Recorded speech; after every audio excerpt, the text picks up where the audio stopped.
resume, please. Councillor Thompson, Councillor Maracas, all in favor? Contrary? That is carried. Mr. Clerk, could you please help us with the closed session discussion? Thank you. Through Mr. Mayor, I can simply report out that Council merely discussed and received for information a confidential memorandum in respect to item 1 of the closed session, elimination of 1 full-time position, and General Committee decided not to consider item 2 at this time, the personal matters about an identifiable individual, which was listed as staff performance. The General Committee decided not to consider that matter in closed session at this time.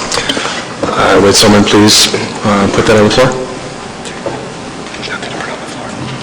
Don't we need to... No, it was just to receive. It was just to receive a procedural memo, so they don't need to do anything. Okay, all right, so we're good. Yeah. All right, Council, we will move to items under consideration. The first one is item 18, which is a memorandum from the Director of Corporate and Financial Services with respect to training and development expenditure details, which was requested by Council. Someone will put it on the floor. We could ask Mr. Elliott to comment on that. Thank you, Councillor Maracas. Councillor Thompson. Mr. Elliott, if you would... Thank you, Mr. Chair. Last week, or a couple weeks ago, you specifically asked me how long it would take me to put together the list, and I answered months. It's amazing what you can get done when you delegate and you have your colleagues come to your rescue and they delegate as well. And so we had a number of people put this list together. Having the knowledge transfer detail removed made it particularly expeditious. This list represents approximately 114 individuals taking a single course, and then there's probably another 100, maybe 120 others that were done in groups that are referenced on that list. So perhaps somewhere in the 225, 235 different staff members will receive training from the items that are on your list. In addition to that, we know that there's other courses where they are put on, like training that is received on the job. From the peers, there's training that's put on by Human Resources. Sometimes it's not recorded because there's no expense, so it wasn't necessarily recorded on that sheet. And there's also circumstances where some members of the senior staff, managers and directors are invited to a conference as a speaker or as a panelist in a discussion, and in exchange they are offered their hotel and conference fees paid, and they're free to stay, and they benefit from that. And so none of that is on this list, but we as a group would be happy to respond to any questions that may arise. Thank you, Mr. Elliott. Comments or questions on this from Mr. Elliott? Councillor Marcus. Thank you, Mr. Chair. Through you to Mr. Elliott. I noticed that on page, well, actually at the end of the listings, the summary by type, and we have, that's page 8 of 8, sorry everyone. We have professional development at $91,000, to maintain the qualifications, certifications at 44, the public health and safety at 5, and the 939 on the other one, the 127, for a total of 142. And we had an approved budget in 2014 of 190. I'm just curious if we were under budget by close to $50,000, why the next year would we be looking to raise it by $6,000? Mr. Elliott? Through you, Mr. Chair, the budgets for training, other than the mandatory training, for example, the conference allocations is done a fixed amount per person, so much for the CAO, so much for a director, so much for a manager. There's courses and seminars, it's done that way. There's also a $310 per head allocated to a department for general training, and then over and above that is mandatory training, and that's how we budget those. And so we wanted to make sure that every department has equal opportunity to training dollars for their staff, and then those that have specialized needs are topped up on top of that. And we've been doing this now for 5 or 6 years to make sure that those training dollars are available to everyone. When I first arrived, there was great disparity in the funding of training. Some departments were clawing for more, dollars but weren't getting it because it wasn't in their base budget, and other departments had it and weren't spending it. And so we leveled the playing field, redistributed the existing budgets. And so why did it go up by a few $1,000s? It's an increase in the number of staff, perhaps, as well as additional mandatory training from whether it's the legal professionals or myself, the accounting professionals, planners, engineers. We all have specialized training that is required. Councilor? Thank you. I guess a comment for me would be that if we were under budget close to $50,000, then I don't see why there would be a need to raise it by $6,000 regardless of if we had an extra employee or if to maintain qualification certification slightly went up. Obviously there's room, considering if you look at the history, it's been basically a $50,000 surplus over the last 4 to 5 years, so I don't see the need of that. But I have another question through you to Mr. Elliott.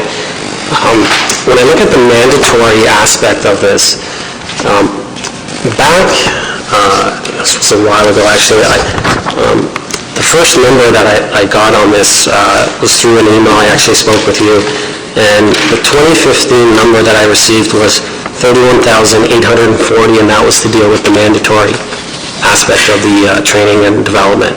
And then on the March 30th GC agenda, we received an update with more numbers on why it's an important aspect, and on that one, the number for mandatory training was $57,530. And then today, on this agenda, when you add the mandatory aspect of it, you get a total of, 50,029.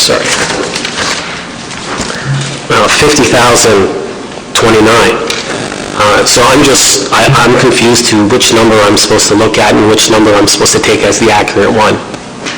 So I don't know who can answer that for me. Mr. Elliott? Thank you. Thank you, through you, Mr. Chair. The first 30,000, the first two numbers that you referenced were specifically asked with respect to 2015. The third number was 2014. The first number that was asked was, we quickly looked at our accounts and pulled up the $30,000 value. Within the ensuing week, we realized that there was other accounts that we had missed where they were off-coded by two different places, and that's when we picked up the 57. That's for 2015. So the mandatory training budget is 57 for 2015. The expenditures now, we've gone back through, we've regrouped them. They're not necessarily coded to the correct accounts. There's two different places where training gets coded. When we did this exercise, we specifically tried very diligently to allocate them into these 4 categories, and on a go-forward basis, we're going to be looking to keep doing that. Thank you. And just to follow up, you mentioned that, yes, I did give the 2015 number on that first original email. I guess what makes it even a little bit more strange is the 2014 number, because I got I got from 2011 to 2015 from yourself or from the email, and the 2014 number is 29,840. And so today, the 2014 number is 50,000, which is a difference of, we're talking 21,000. So to me, I just don't, I'm having problems looking at these numbers and trying to figure out which ones are the accurate ones for me to do my due diligence and come to a decision on whether to reduce this training and development. So, Councilor Abel. Councilor. Thank you, Mr. Mayor. So I noticed with the it's almost $50,000, Mr. Mayor, that Councilor Maracas pointed out, and I'm looking at the summary on page 8 of 8, more accurately, 48,000. So, and I see in the next item, when we ask for a reduction on page 14 of our agenda, page 4, that it says training, proposed budget reduction, $50,000. Is that the $50,000 we're looking at, Mr. Mayor? Because if not, I was going to make a motion that we do that, but if that's going to be, that number is in there? That would be under Mr. Garvey. Mr. Garvey, do you want to make a quick comment here? through you, Mr. Mayor, The number that's listed in the next item? Yes. Is reducing the budget ask from 196 to 146 by $50,000. Thank you. So the 50,000 is... That's good. I think that makes sense. I appreciate that. Thank you, Councillor Rebo. Councillor Gartner, Kim Thompson. Thank you very much. I appreciate having this by department. Makes it a little easier. Mr. Mayor, I could ask the CAO, perhaps I could ask the CAO this. When the department heads go to conferences, etc., is this information all included in here, or does it come out of a separate budget? Through Mr. Mayor, it's all included, so my training all the way down through the whole organization is listed here. It's all listed. Thank you. I'm trying to remember the conference you went to in California. Was that 2014 or 2013? And also how often frequent would a department head be qualified to go for a conference like that? Through Mr. Mayor, I've never been to California, so no. I'm sorry, I thought you had the pleasure. There was an international... We look at the program specifically and whether there's value in it, so Yeah. if it's outside the country, I don't recall anyone else besides myself leaving Canada. So where did you go? Not California? So I think 2 years ago I was in Arizona. Thank you.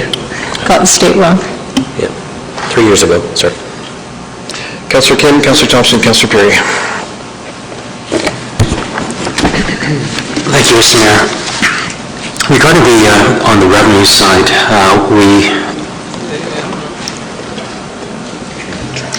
We're on the training details at this point, Councillor. You okay? Do you have anything specifically on the training? no, Councillor Tom had mentioned all the points on the training side. Councillor Thompson, Councillor Perry. Thank you, Mr. Mayor. Through you, Mr. Garby. Mr. Garby, there was a comment earlier about, that it's determined by having so much for, department heads, so much for staff, so much for managers and so forth, and that the intent really is that it's available to everyone. But when I look through the actual items, there are some fairly high-priced items that seem to be only for a single person. And so, I guess, can you speak a little bit to the process of how enrollment in some of these things are approved, especially those that have a significant price tag to them? Through you, Mr. Mayor. So the training dollars, while the amount is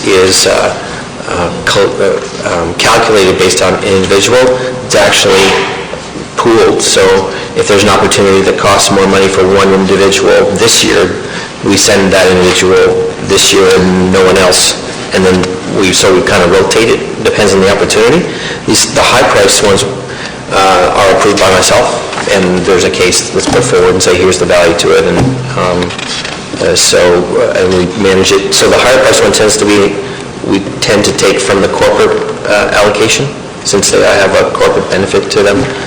It's where we pay for our York University program, Master's Certificate in Municipal Leadership. That's where that's paid from.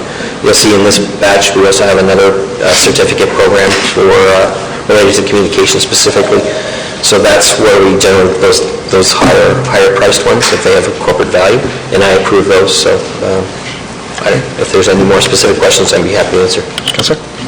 And you do address it a little bit in the report where you talk about succession planning, and so, I could kind of see where you're going with the Schulich Municipal Leadership Program, but I was a little bit wondering about the marketing one. It's a $9,000 cost. Having looked it up, it's a short, condensed session, and so, if you think about it, throughout the report, there are a number of leadership workshops that a number of staff have attended and stuff, so in theory, you could have a single employee who received, $10,000, $12,000, $13,000 worth of benefit over the course of the year, or essentially a single employee getting 10% of the overall budget when you have 200 employees within it. And so, when you talk about having so much allocated per person, it just seems to be a little bit skewed. So that's why I was trying to understand, how decisions are made with regards to those high price items. Our policy doesn't really speak to it very well. I looked it up, nor does it really speak to what happens if the individual were to leave after making such a substantial investment in them as well. And so, I guess that concerns me a bit, because you look at the overall $142,000 price tag, you could say $50,000 is for the maintaining and quality and certification and so forth. The other 90 really is professional development. Some make sense, others, it would be good, going back to that whole piece about knowledge transfer, to clearly identify the value to the organization and really the value to the residents.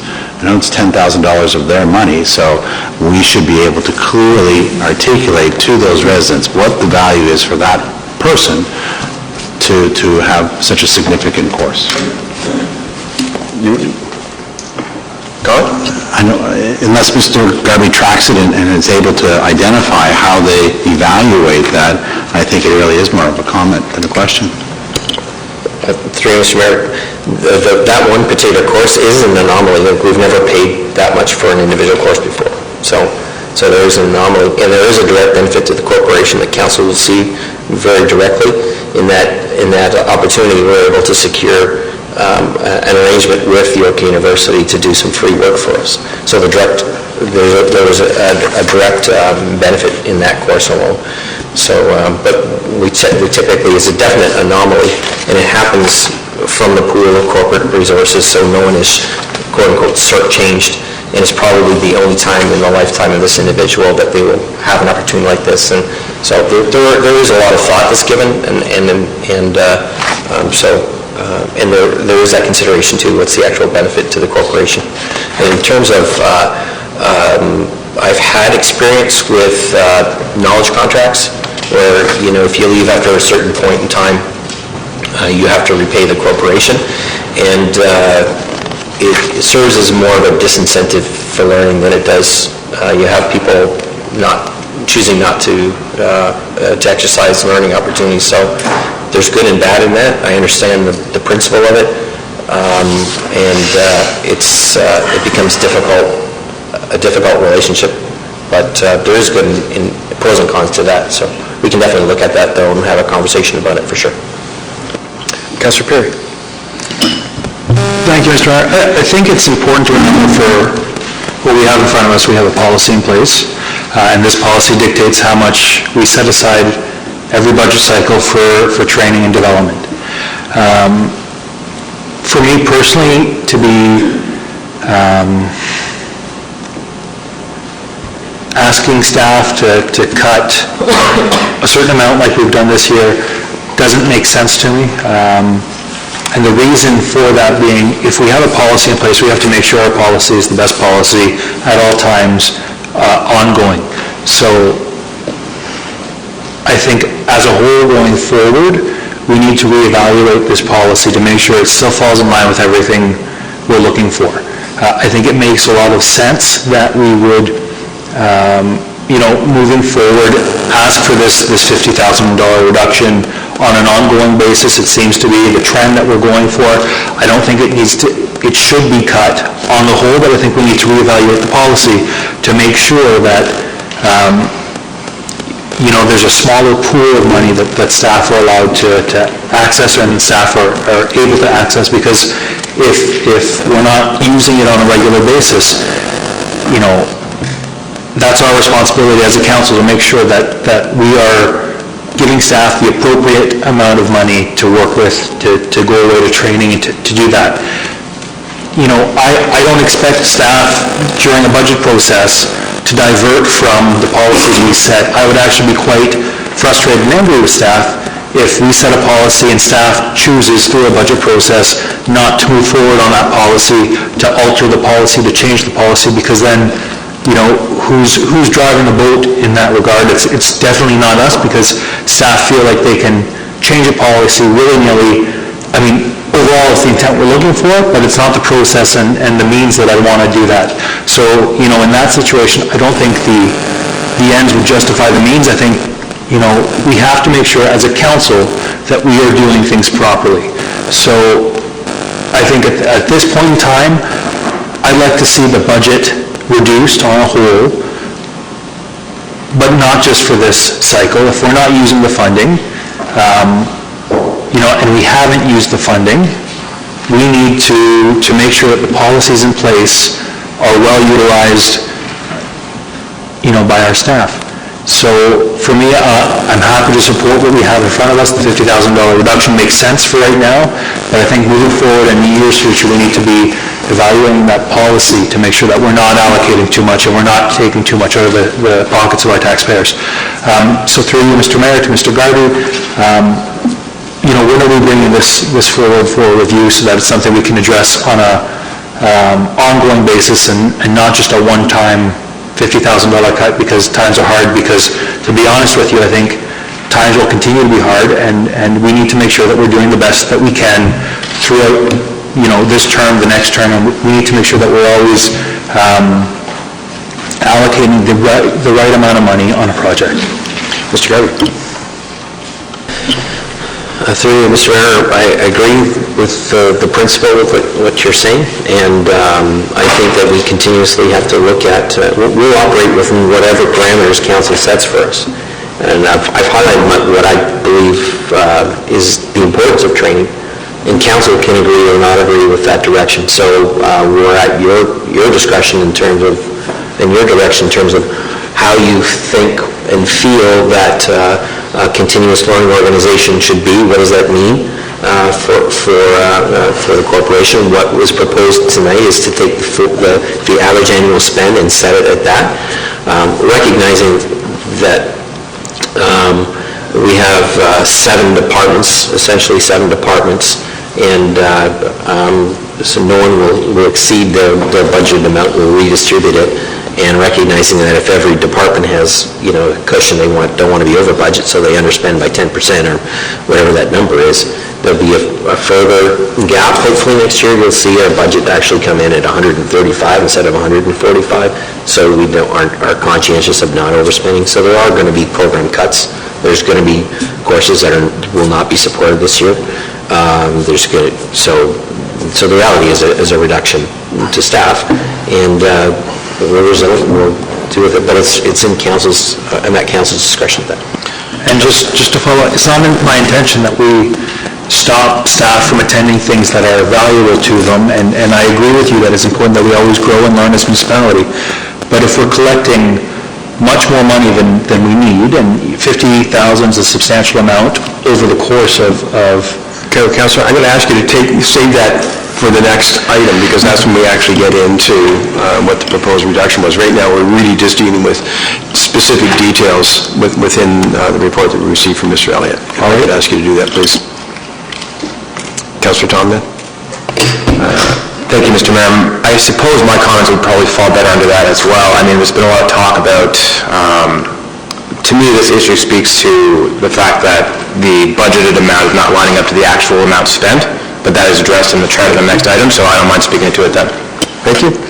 Councilor Abel, Councilor Kim.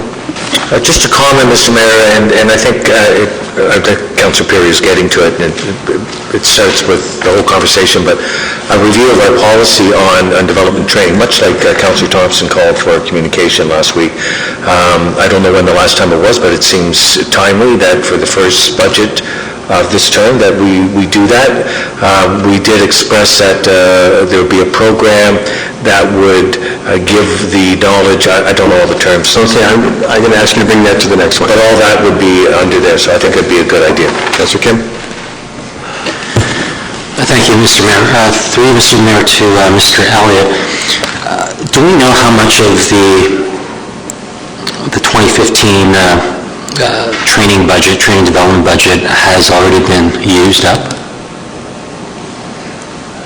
Mr. Elliott? Off the top, no, because there are commitments that have already been made where we have put deposits on certain things and so on. I think a couple weeks ago we knew that it was still sitting around $40,000, but we're getting into May now, and conference season is usually in June, and so they're starting to pile up. We've been holding off a bit administratively, awaiting this discussion tonight. So just to clarify then, so roughly you'd say that 40,000, that's the amount that we've spent so far approximately, so just so that we know how much to work with in this particular budget item, you're saying that 40,000 isn't a good approximate? Okay, Council, I'm going to hold that to the next item when we actually get into the discussion. This is really specifically to the details. You get the three. Councilor Maracas, Councilor Thompson, to the details in the report, please. Thank you, Mr. Chair. To the details. We heard constantly about the training and development over the past couple of weeks, that some of the courses were that were taken were in regards to dealing with difficult clients, and I had a look through this, and I'm just wondering what that would fall under, just so I can get a better aspect of what programs certain staff took to deal with difficult clients, so to say, that has been worded. Mr. Elliott, would you be able to help us with that? Through you, Mr. Chair, that was an example that I put out because I know that in the past, a number of my staff, when they were serving the public directly through cashiering, tax and water, that was often something that was being dealt with. Also, we deal with it in human resources. I agree with the council that I don't see it jumping off the page directly, although there is some customer service training in here somewhere. I can't put my finger on it, but I know that it's there. Councilor. I mean, I don't know what to say that other than it was kind of like one of the major things that kept everyone, Mr. Elliott made mention of it, and I believe a couple others made mention of it, that was one of the big things that they deal with, and they go to training for. I mean, like I said, I've looked through this back and forwards and back, and I haven't found one item that would mention that they've taken a course that deal with difficult clients, so to say. Thank you. Councilor Thompson. Thank you.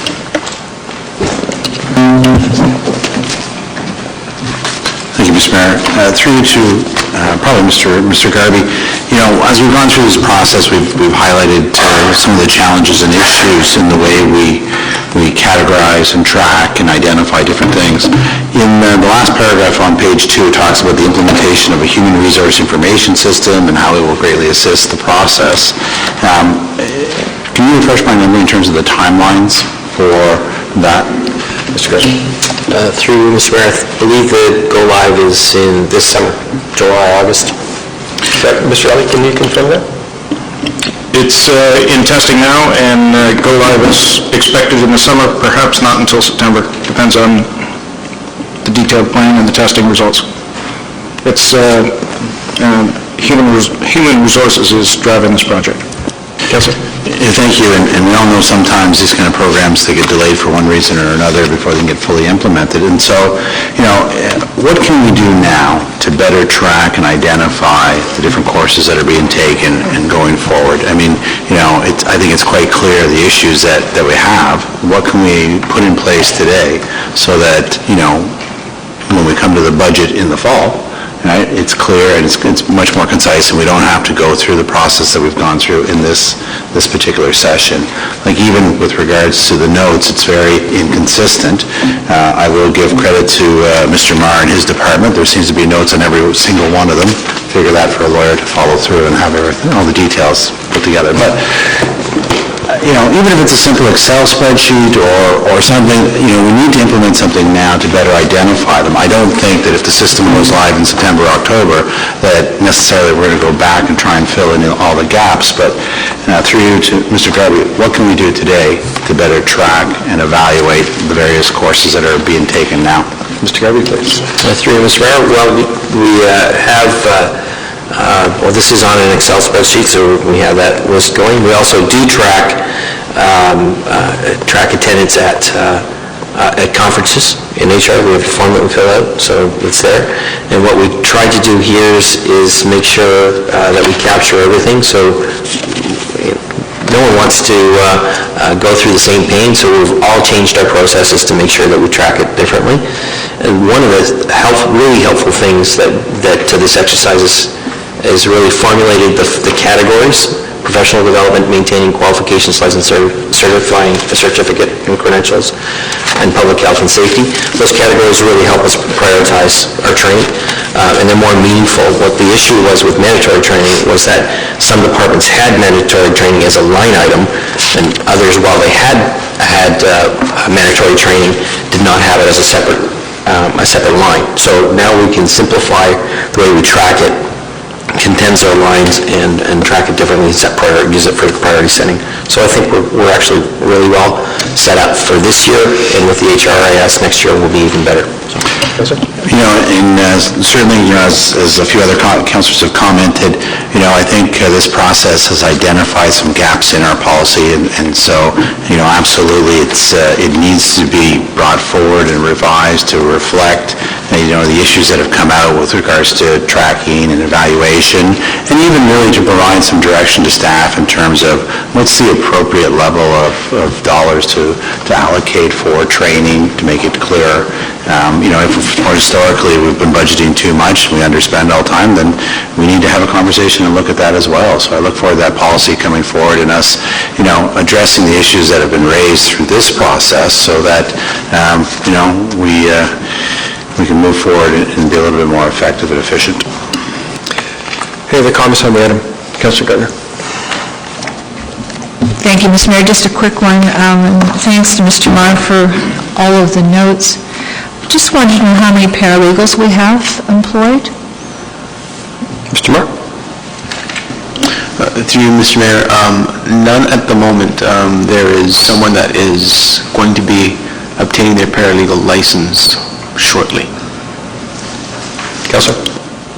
I'm just asking because there's, I don't know, maybe $2,500 from last year in paralegal courses. Should we train that person and lose them? Mr. Marr? They're not done? Through you, Mr. Mayor, without naming the person's been a long time and very dedicated employee of the town of Aurora. I don't imagine that we will.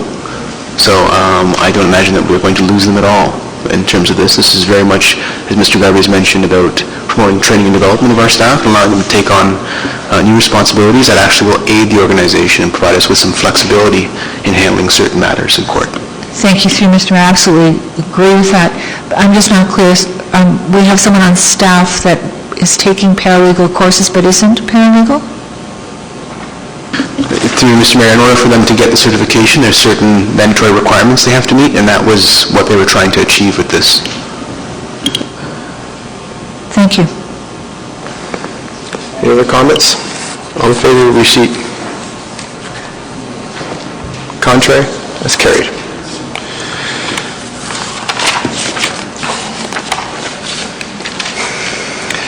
The next item, item 19, page 11 of the agenda this evening. First of all, if someone would put that on the floor, I'll go to Mr. Garvey to discuss it. Councillors Tom and Kim. Mr. Garvey, could you give us a bit of an overview on this, please? Through you, Mr. Mayor, I'm at council's disposal on this item. What we did with the previous list was just go item by item. I would explain it, and you can call a vote on that particular item. If that's acceptable, then perhaps we can proceed that way. Okay. Council, does that sound good? Councillor Thompson, Jim? Councillor Thompson?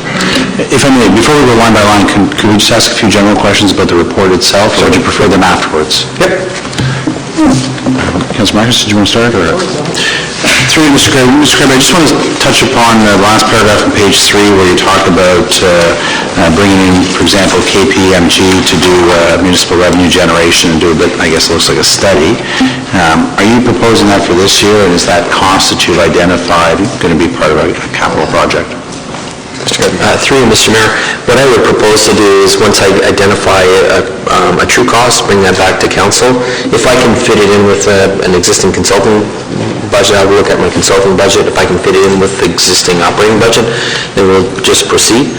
But I would like to bring it back to council and identify it as a study under our capital. Councillor Marcus, Councillor Tom? This is just in the general comments at this point? Okay, Councillor Tom, just general? Yes. Okay. Thank you, Mr. Mayor. I'm looking at the chart, which is on page 15, I guess it's page 5 of the item. And the reason I want to bring this up as a general comment, I suppose, is that, as we go line by line through these items, a lot of them are lining what we're budgeting with actuals. And that's something I wanted to ask in a general sense about because, with respect to council training, for instance, it's $27,000 across the board, and you can see the totals in terms of what we actually spent on that training. The same would be for the training and development of staff, which is where that $50,000 number comes in. $50,000 reduction would align us with more what the actual number that we did spend was. So I guess my general question is, we spoke before about, if we reduce the size of the training and development budget, would we be affecting the staff's training and all that kind of stuff? But it appears that we're only spending $142,000, or last year we spent $142,000 of a budgeted $190,000. So we wouldn't really actually be affecting that level of training at all, because what we're doing is we're budgeting closer to the actual spend. So I just wanted to know, and that's more of a general comment because we see that with respect to the council training, we see that with respect to community grants, and even the advocacy with respect to the legal department as well. So I suppose this is just an exercise to look at our budgeted, what we budget in the budget and what our actual cost is. And to me, that it's only natural that we align those closer together. So maybe we'll perhaps get the CAO to comment on that. Mr. Kirby? Through you, Mr. Mayor, that's a fair statement. And our lines, we tried not to be at budget. We tried to be, close to budget, but not at all over. So there are some natural gaps there. But what we present to you is a historic perspective, so you can get the sense. So for instance, on training, there will be some measure of reduction because we want to not be at budget, we want to be under budget, so there will be some impacts, will be more, and there'll be some different choices that have to be made. But generally, that's the philosophy behind it. And specifically with council training, that's set by bylaw, so it requires a specific resolution, and next year it automatically reappears as $27,000, so it's not a permanent reduction. So council would have to each year make that choice. Thank you, Mr. Mayor. Thank you, Mr. CAO. So with respect to training and development of everyone else, that's more of a policy direction that council sets as opposed to a bylaw, or are they one and the same? I mean, I know they're the same policy, but is it a bylaw as well? Or is it just a policy that we set? Council training is done by bylaw, separate and apart from training and development. But I'm asking, is the training and development portion just a policy that we set? It's a policy that we set. Right. And so I guess, again, we don't have to get into it. Sorry, Mr. CAO. Just need to clarify. Yep. So there's no formal policy of amount, that's how we budget. So it's a budget process that we do. And so we follow that pattern that we've done for 5 or 6 years. So that's how we've determined the budget amount. Thank you. And I suppose this is healthy because, again, we're tasked with finding the maximum amount of savings for the residents, and that's exactly what we're doing. We're taking a look at what we budget year over year, taking a look at the actuals, and we're making a decision, and I think that's healthy. So overall, I'm very delighted to see it broken down in this manner, because I don't think we've seen this before in terms of the budgeted amount and the actuals. We've seen the budgeted amount year over year, but we didn't get a sense of what we actually spent. So I suppose we can dig deeper into this as we go through the items. Thank you, Mr. Mayor. Councilor Humphries? Mr. Mayor, just a comment, it was in line with Councilor Tom, my voice.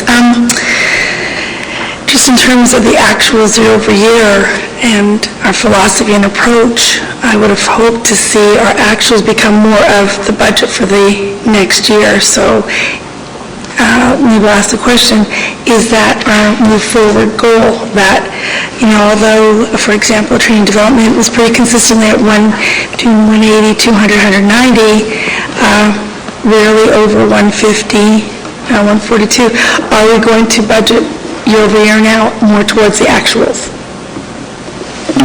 Through you, Mr. Mayor, that's what we do. Normally, training and development is different because it's more formula-based, so we have an allocation and do it. So council is indicating they want us to change the formula, so what we'll do is take the reduction and redistribute it. We'll look at it, what everyone's used historically, and we'll try to work out a new formula more in line with that.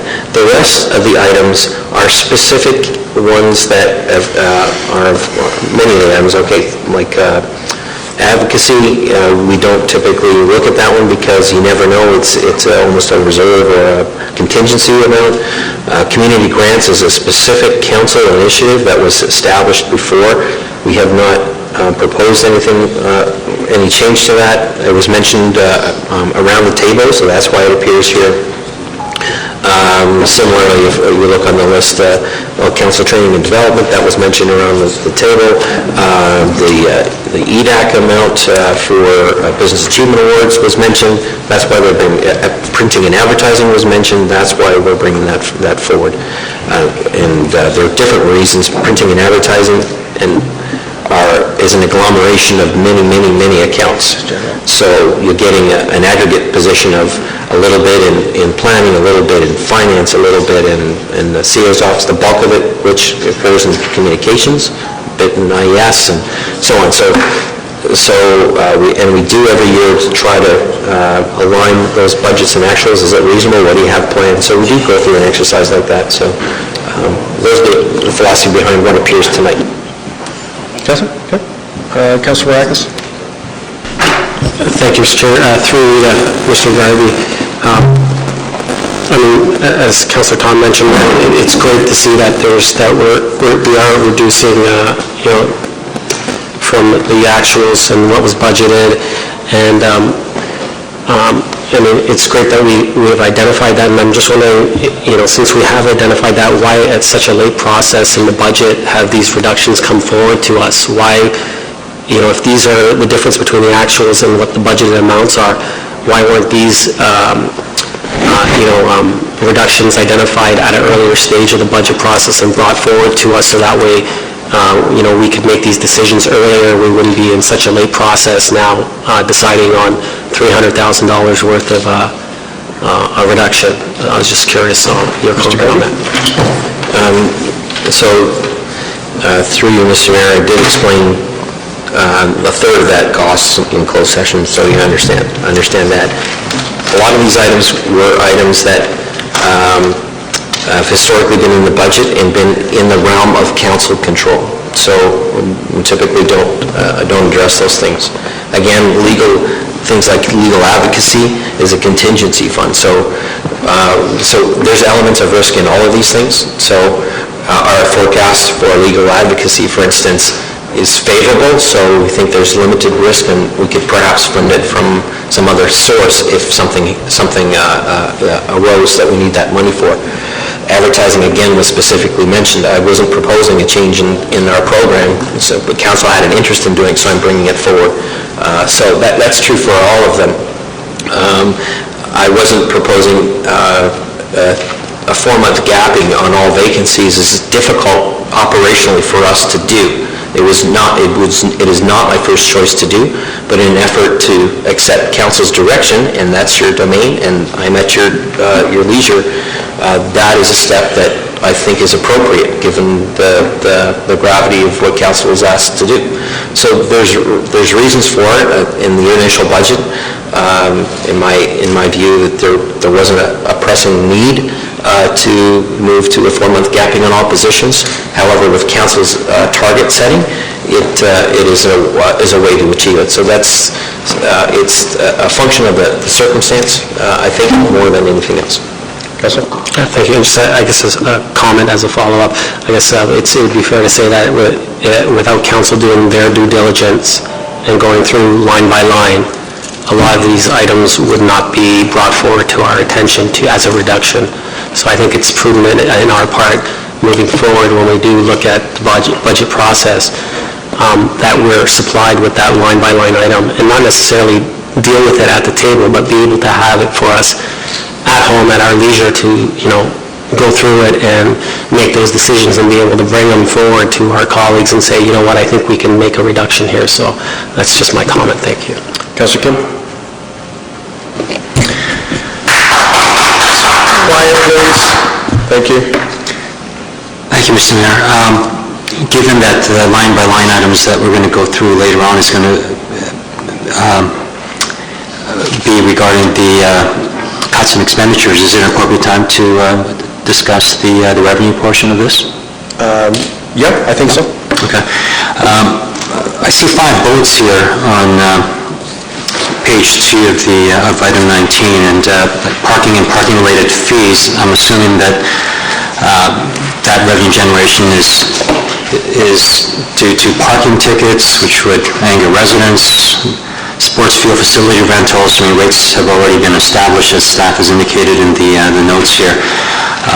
So generating $100,000 in revenue, and given that a third of the year is already passed, has staff gauged in terms of what our success rate would be in terms of generating or achieving the $100,000? Mr. Garvey? Through you, Mr. Mayor, I think those bullet points would be our target areas. Likely there may be other areas, but because we are later in the year, and these all require some level of council input. They're policies that are set, and they have implications to the greater community. We require report backs on each one of these things. So deriving $100,000 from those opportunities is limited in this year. That's why we're suggesting that we're forecasting our planning revenues to exceed our forecast, and so we can achieve the $100,000 in extra revenue relying on the planning revenues, recognizing that planning revenues will drop off, so it's not a sustainable revenue source. So over the next 2 years, we need to, in my estimation, need to address permanent revenue, and I'm hopeful that it's more than $100,000, but until we see what the opportunities are and what council's appetite is on some of these initiatives, then that's the direction that I would see. Okay, sir. Okay, so to recap then, for this year, it's unlikely that we're going to meet these revenue goals, but you're hopeful that in subsequent years, with a more full year and more sustainable purpose in this revenue generation, you're hopeful that in subsequent years that we will achieve and exceed this, but it's doubtful for this year, you're saying? From the listed, through you, Mr. Mayor, from the list, those bullet points, yes, but in planning revenues, we should have no problems achieving that $100,000 for the next number of years in the short term. Councilor Humphries? Just a question on one item under advertising reduction of the proposed cut on page 4, 30,000, and it just mentions it in the... Councilor, I'm just going to hold you for a second, because we're going to come to those individually. And we can So talk that to was them just for some individually? general- Yeah. I'm sorry, thank Whether or you. not there was any general comments. Okay. Councilor Tom, I'll go to you, and then we'll start on the list. Thank you, Mr. Mayor, and I guess I was glad that Councilor Kim brought up the revenue side, and I guess I have a comment, and that is that I see huge opportunity for revenue generation within the sponsorship and advertising revenue. As the second bullet point, which is on page 2, huge opportunities. I think that the town is not recognizing, not even close to the amount of revenue that they could be getting from this area. The town has a lot of assets they could be using and leveraging, and quite frankly, these are the types of non-tax revenues that should be being generated by our town because it reduces the burden on the taxpayer. So just my comment on that would be sports, sponsorship, advertising revenue, huge. Thank you. Thank you. So my suggestion, Council, is that we go to the list. Councilor Gardner. Councilor Gardner, generally? Thank you, Mr. Mayor. I haven't had a chance to speak yet. With respect to the revenue, I think Councilor Tom is right on with respect to that, and I don't know if it's too late in the year to go after that. Is it, through you, Mr. Mayor, to Mr. Downey? Too late to go after the advertising sponsorship, an increase in advertising sponsorship revenue? Mr. Downey? See, Mr. Mayor, no, not at all. We're continuing to increase our sponsorship within our facilities. In fact, I hope to bring a report back to council very soon on the naming of one of the rinks. Councilor? Thank you. And the other thing in this list for revenue, sports field facility rental, the Parks and Recreation Committee, will they be doing a study on this or a review of this? It's my understanding that there's only one group that pretty much covers their costs with respect to facility rental, and that would be hockey. Is this going to be revisited during this next couple of terms on... Mr. Downey? Through Mr. Mayor, we've had one meeting of the Parks and Recreation Committee, and we have asked those members to come forward with some initiatives that they would like to see brought forward to council for direction back to them with regards to looking at some initiatives, and the pricing policy is one of those initiatives. Councilor? Thank you. Good to hear that. With respect to the top of page 3, this is the planning revenue. I'm getting a mixed message about that because we're one is saying that we should do away with this. On the other hand, I think I heard Mr. Garby say that we can use that to increase our revenue over the years, or at least the next several years. But I really don't understand this, perhaps through to Mr. Elliott. The intent with respect to increasing the revenue target, I'm sorry, it would be Mr. Garby. The intent with respect to increasing the revenue target really had nothing to do with the money coming in from planning. Am I correct on this? Mr. Grant, you want to try again? Through Mr. Mayor, there was a target set of undefined revenue generation of $100,000. That was the objective set by council. And so what we're saying is that there are opportunities for revenue that we can't meet this year. However, in meeting the target, planning revenues will help us out this year and probably next year, until council has an opportunity to adjust and make some policy decisions around some of the other revenue targets.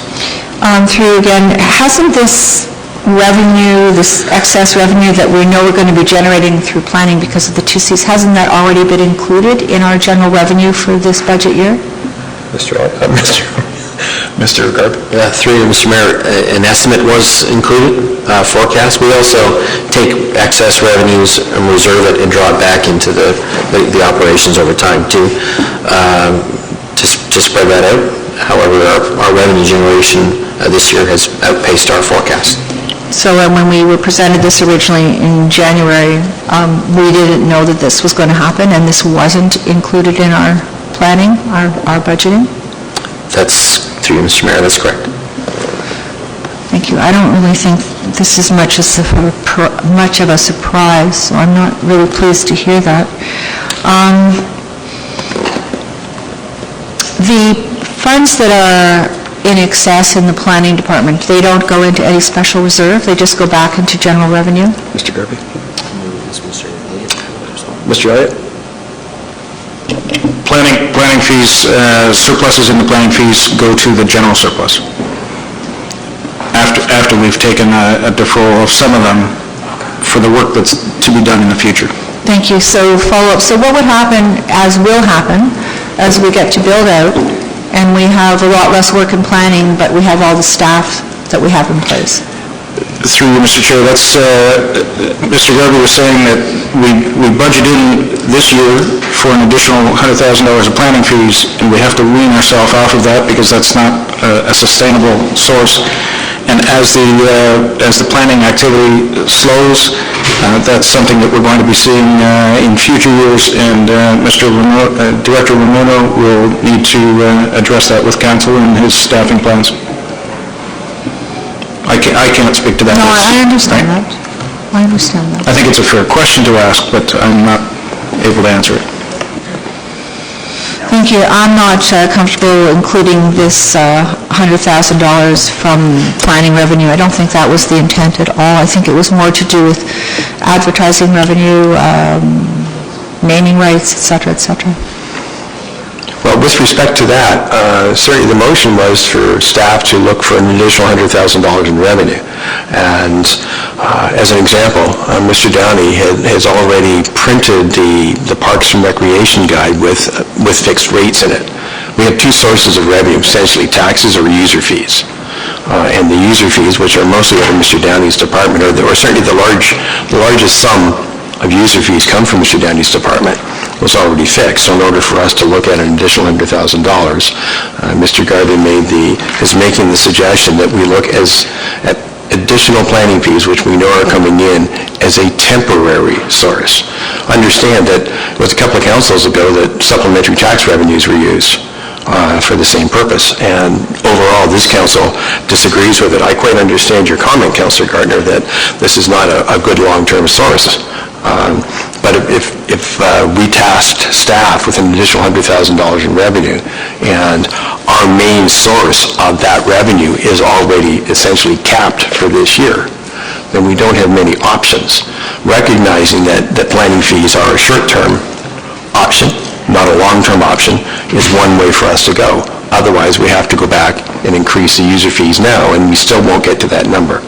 So, Thank you, Mr. Mayor. I agree with you. I just thought I remembered the conversation around the table with the initial discussions of increasing revenue. I thought that had more to do with sponsorship and advertising, and I did just ask Mr. Downey. well, that's certainly, and Mr. Downey, I know, has worked very diligently over the last couple of years. I asked him if there was an opportunity still to increase that revenue for this year, and the answer was yes, so that's why I'm raising it. There's always but Mr. Downey works very diligently at getting sponsorship revenue. It's not, hasn't proved as easy perhaps as Mr. Downey would like it to prove. Thank you. Through you, Mr. Mayor, just to add a little bit, related to sponsorship advertising revenue, we do have an existing program. It's very aggressive. I think what Councillor Ton referred to was something that took place in Ottawa, where they looked at non-traditional sources of advertising, the sides of trucks and parks, and that has evoked some stronger opinions around council offline than simply just let's do it. So council needs to really consider that and make a conscious decision to pursue advertising in non-traditional spaces. Thank you, Mr.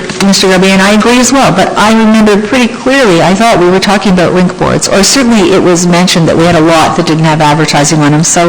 Absolutely was mentioned. With respect to the chart at the page 4, will we be able to speak to each line item, or are we just going to vote on them? Oh, no, well, that's what we're going to do now. Okay, great. So we should probably get into those now, so we can get home before tomorrow. So would someone care to put the first item on the floor, which is, and I was just chatting with the clerk, and it probably makes, the easiest way to manage this, is to just put each one on the floor, discuss those individually, see if we want to go that way. Councillor Thompson? I did ask that the schedule of adjustments or changes be placed on the screen so we can see where we are currently. It has been 30-plus days. Yeah, I know since our that last meeting. Mr. Elliott did say that they had the, well, I think electronically is what we're referring to. Is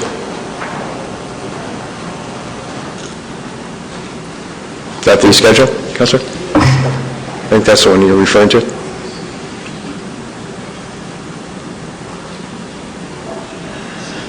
Right now, Jason, they're all out, correct?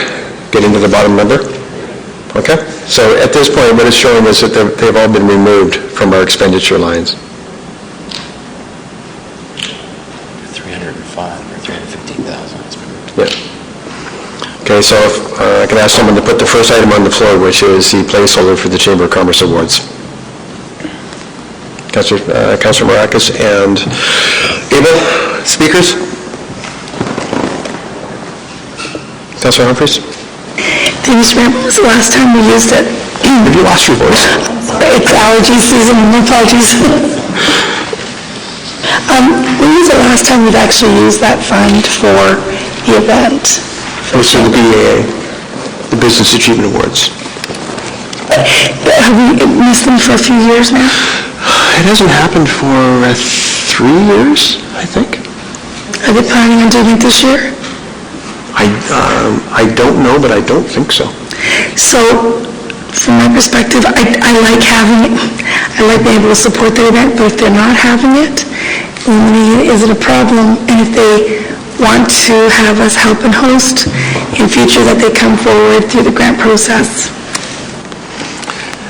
Any other comments on this? Okay, so all in favor, and that would be voting to eliminate it. All in favor? Contrary? It's carried, Mr. Clerk. Next item would be the community grants, proposed cut of $15,000. Someone put that on the floor. Councillor Piri, is there a second? Councillor Tom. Any comments or questions on reducing the community grants by $15,000? Councillor Gardner, Councillor Tom, Councillor Humphreys. Thank you, Mr. Mayor. First of all, I concur, it is allergy season. We're doing exactly what I believe we should be doing. We're just looking at the history and what we've spent, and we're cutting it back. We're not, it's not really a reduction in expenditure because we haven't spent it. So I concur with that. Councillor Tom, Councillor Humphreys. Thank you, Mr. Mayor. And this actually speaks to what I was speaking to generally before, which is that, as Councillor Gardner just mentioned, we are just looking over the history of what we actually budgeted and what we've spent. And it seems to me, at least in the last 4 or 5 years, that we haven't been spending what's been budgeted. So it also looks like we've reduced it from 66 to 56 to 31. And so this has probably been happening for a number of budgets, and seems natural to me as well. So I think that just speaks to, again, making sure we look over these things. What are we budgeting? What are we actually spending? Councillor Humphreys. Okay. You're good. Any other comments to this item? All in favor then? Contrary? That's carried, Mr. Clerk. Next item is a reduction of the training budget by $50,000. Will someone put that on the floor, please? Councillor Tom, Councillor Humphreys.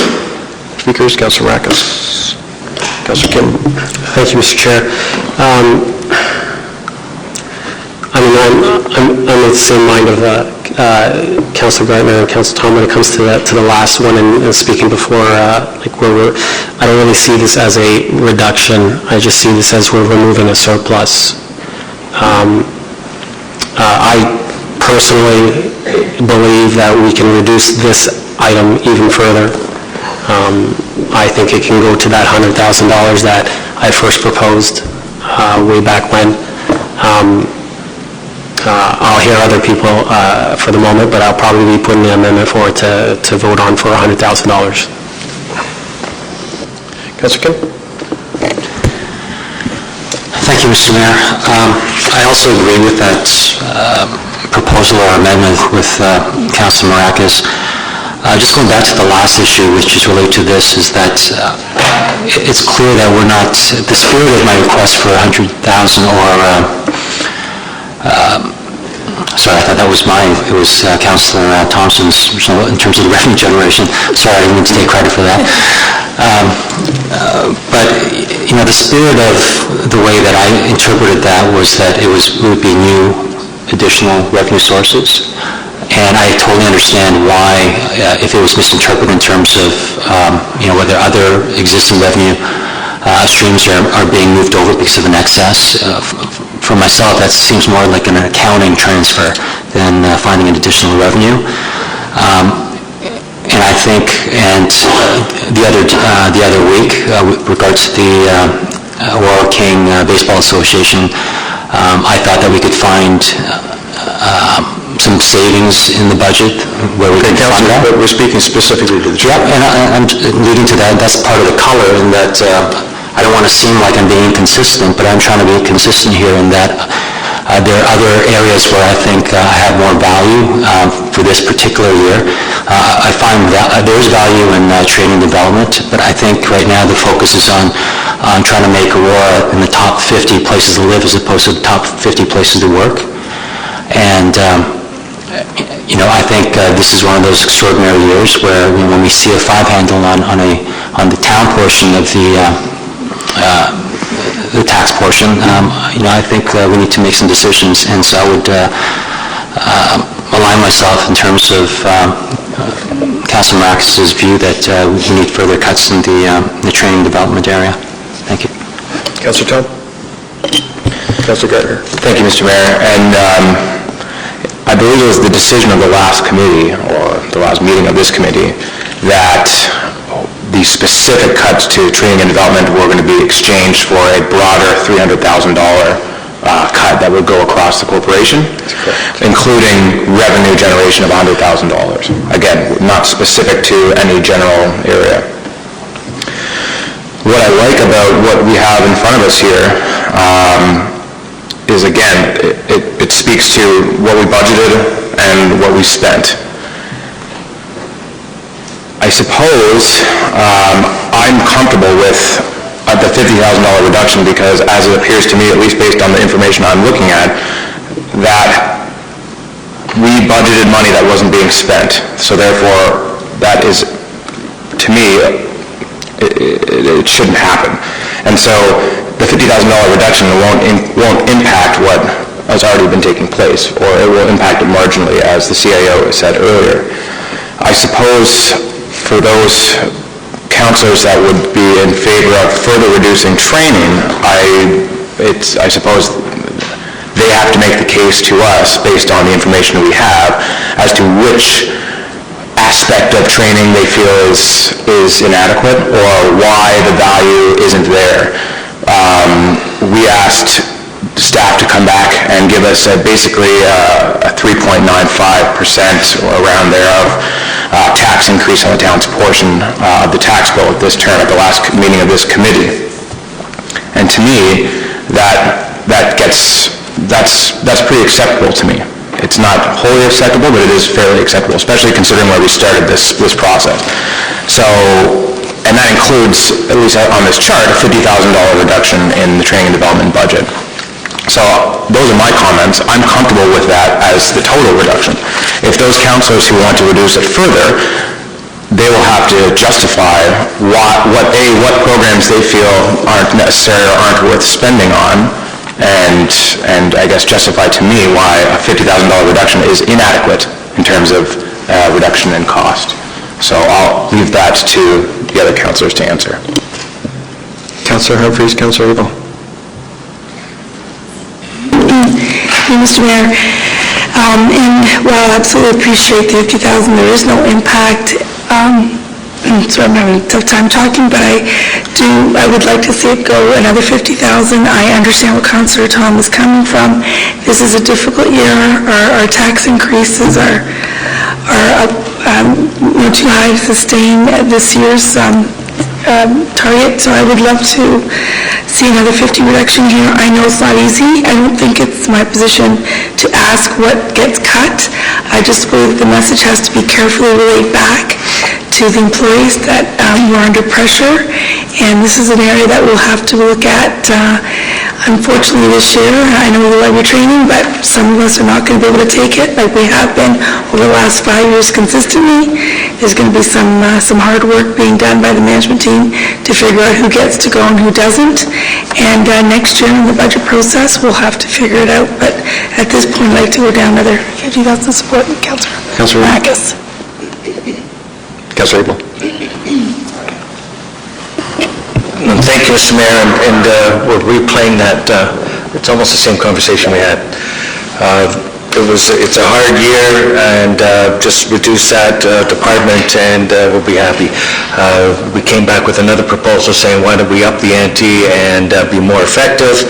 And they've done that, but we've not forgotten the original request, so we're back at it. And they asked for specifics, the three councillors or two councillors. We are asking, okay, if we're going to take the $50,000 to bring it in to the surplus, and now another $50,000, because I would like to just point out to the professional development of $91,000. And in my mind, that's where that $50,000 is going to come from, because to maintain quality and service and certification of $44,000, I don't think we're going to ask for that, because I think there's a liability and a risk to that. I think it's important that we direct staff in this case so that we don't put ourselves in a liable situation. Public health and safety, again, speaks for itself. So if the amendment is going to be made, perhaps that amendment could direct what it is exactly, if that would, I mean, Councillor Tom made the point, so I'm making the same point. We've got the line by lines, why don't we just say, take 41,000 off that, maybe it's not 50. Of all the things in the budgets I've done over the years, this is a very hot item. The 50,000 overall does not, in my mind, make an impact on our budget, but I think it's a point that this council is trying to make to staff. And it's quite clear in my mind that that's what's taking place here. It really makes a challenge. I truly believe in development and professional development and training, but I also believe in clarity, and I also respect the wishes of the new council, that if they want that clarity, I'm not going to stand in the way of that or their direction. But I still would like to explore other means of reducing the tax burden on the taxpayers, and I would like to look at bigger, more impactful ways as we go along. So those are my comments. I would like to put this one to rest, so the sooner we get that amendment there, we can move on. Any other speakers? Councillor Thompson, Councillor Gardner. Thank you, Mr. Mayor. I'm coming at it from a little bit of a different perspective. When I look at all of the proposed cuts, there are some that concern me. The advertising one, for example, we've had a bit of a communication around the table about the importance of engaging the public and communicating, and so, I may not be I'm not supportive of cutting the full 30,000, and so, I look to other areas, because, for me, really, my thought process is really, what's in the best interest of the town and in the residents. It's their money. We started off this budget process, and I said, the average wage increase, salary increase for people, based on the latest survey is only 2 to 2.5%. And so, that's what's been guiding my thought process as we go through this, is that, we're trying to keep expenditures in line with what the normal increase in people's wages and salaries are, and so that's driving it. So, I like the fact that we've come back with a bunch of budget reductions to get us to that 3.95%, which, will help get us close to that target. But I do see, as we had that conversation about training, there was a $10,000 hit for a particular course that, may never happen again. And so, if I had a choice of what do I think is in the best interest of the residents, well, advertising and promotion of services and programs, again, to me, is a better avenue to pursue than some of those training options. And so, if I'm not willing to cut the full 30,000 out of the advertising, then I'm looking at other areas within here to capitalize on so that we can meet that target. And so, I'd be open to increasing the training. I'm a little bit concerned about doing the whole 100,000 because it isn't clear the total impact for me. But, you look through the courses that have been taken, and you see power of influence in the workplace, and to be honest with you, I have no clue whether or not there's value or not value in that, but I don't think it's our role to identify which ones it should be and which one it isn't, because the notes aren't sufficient. Staff can do that, but I would be open to increasing it from more than 50,000, because some of the other items I'm not willing to cut to the level that's been proposed. Well, it would be handy if someone put an amendment on the floor. Councillor Marcus. Thank you, Mr. Chair. I'll put an amendment on the floor, and that we increase the proposed reduction of the training to 100,000. Is there a second? Councillor Gardner. Discussions? What? Councillor Gardner. Councillor Tom. Thank you. I didn't have a chance to speak before, but it's the same thing I'm going to say. We didn't use $48,000, so that's a no-brainer. But if you look at everything that doesn't relate to public health and safety or maintaining the qualifications, certification, that comes to almost $50,000 right there. Now, we are almost in the middle of the year, so we're going to, some of that money will have been spent, although I'm not exactly sure how much, but I like and approve of the amendment. Councillor Tom.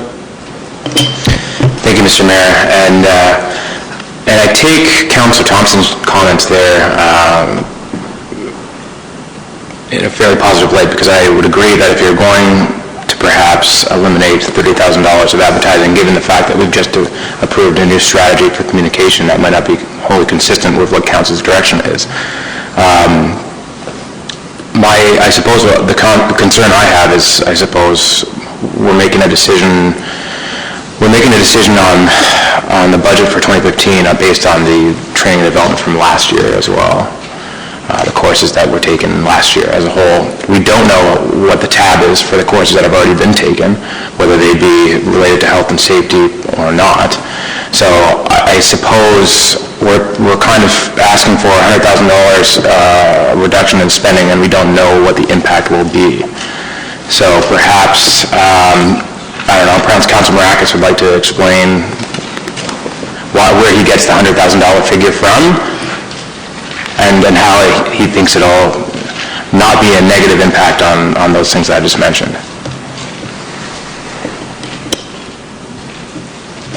Thank you, Mr. Chair. Well, I think it's pretty straightforward. We asked for a number of what was mandatory for the mandatory portion for 2015, and we were given a number of $57,000 as the mandatory. And on that March 30th GC agenda, and at that one it said less the adjustment that we made at that time of $100,000 would mean that there would be a remaining budget balance on top of the mandatory of $38,000. So basically, in essence, you're looking at $40,000 more to go for professional training and development, which are considered entitlements. I don't see what the problem is with that. I think we can reduce it, and I'm not saying that no one's getting training and development. They'll get it, some will get it this year, some will get it next year. People are still going to be going to training and development. We're just reducing it.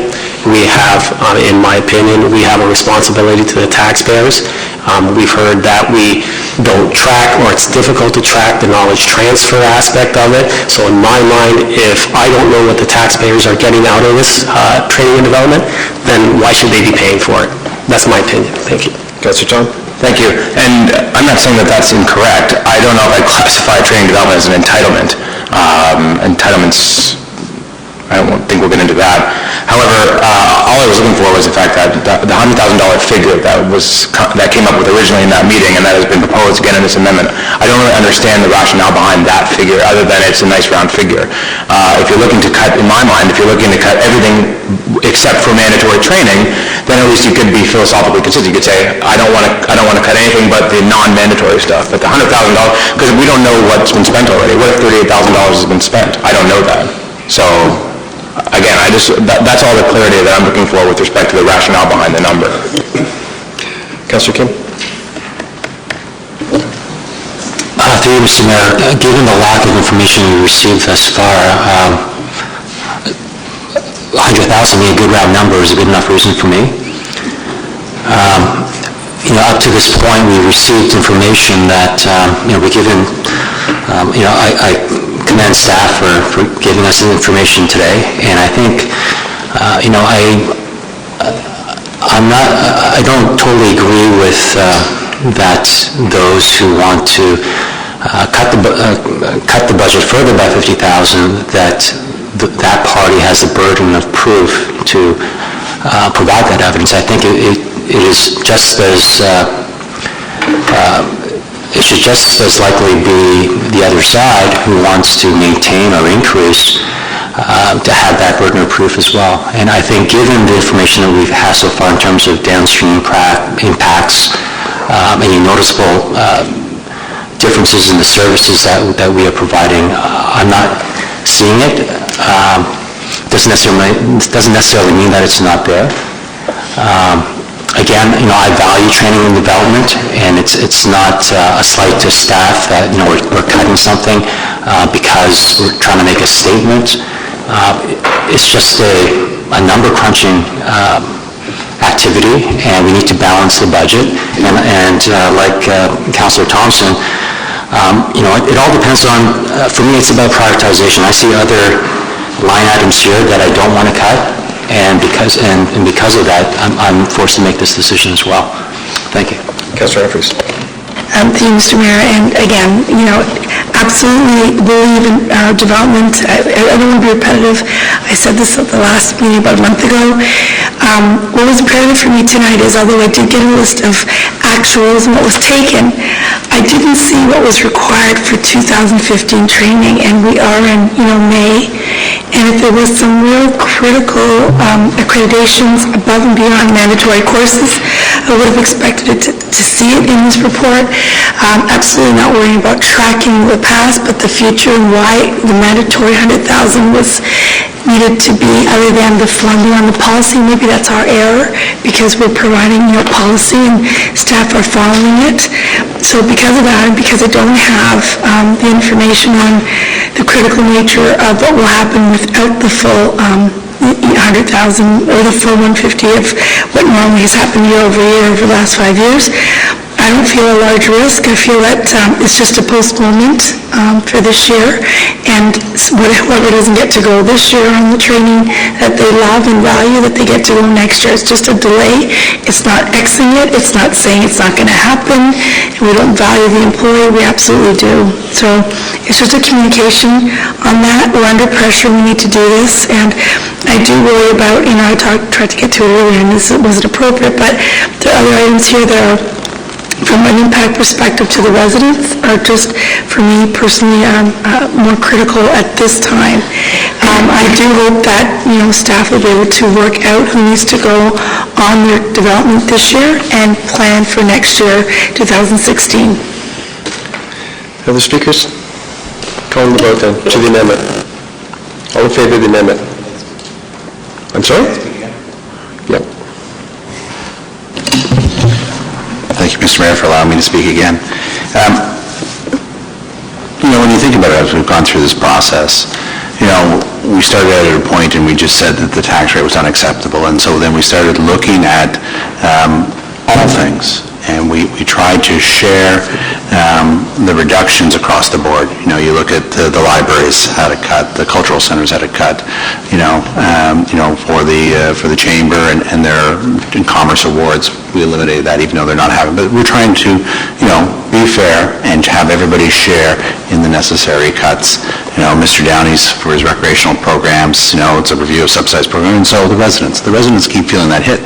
And it's only natural for the organization to also share in those cuts. And that's why, I'm not keen on reducing advertising by that much and looking for other avenues. The reduction of $50,000 in training really is not a reduction in training based on the historic spends and the historic levels. It's on par. And so, increasing it more than the $50,000 really is the corporation sharing in the same sort of exercise that everybody else is sharing in across the board. And so, again, I am challenged by the fact that we want to cut it back by $100,000 and not really being able to gauge the full impact. Because if it's too much, then it becomes a budgetary pressure next year to bump it back up. I wouldn't mind if we would have phased it out maybe over a couple of years, done 25 this year, and then maybe look at reducing it again next year to sort of better judge the impact. But, again, my preference really is to look at the corporation first, then the residents. And I think that given that some of the proposed cuts that are here, we need to look at the corporation first. Back to the amendment. All in favor of the amendment? Hands up, please, so I can... Mike can't get up anymore. Shoulder problem. Contrary? The amendment carries. Back to that motion, the training as amended then, the training motion as amended, all in favor? Contrary? Carries, Mr. Clerk. That's $100,000.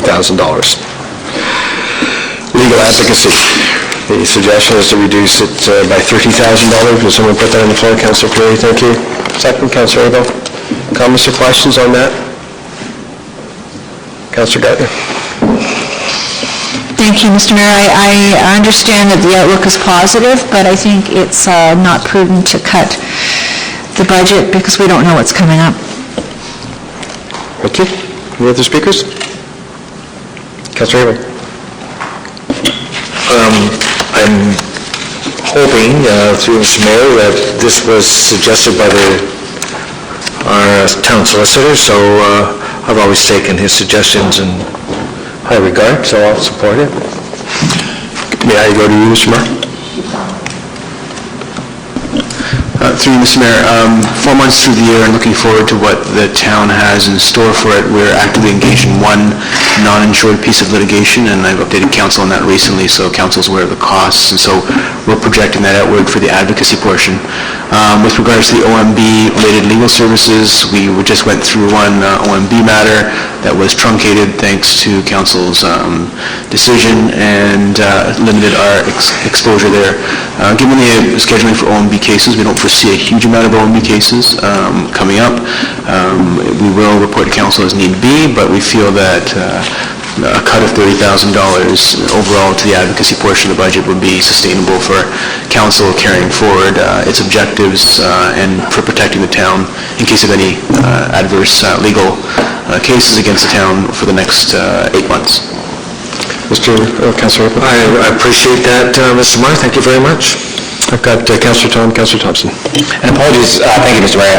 I think the CEO may have mentioned this, but if we do end up going over the budget, if we do reduce it by $30,000, there'll be other areas we could pull the money out of. I'm just not sure, maybe that can be clarified as well. Go ahead, Mr. Maher.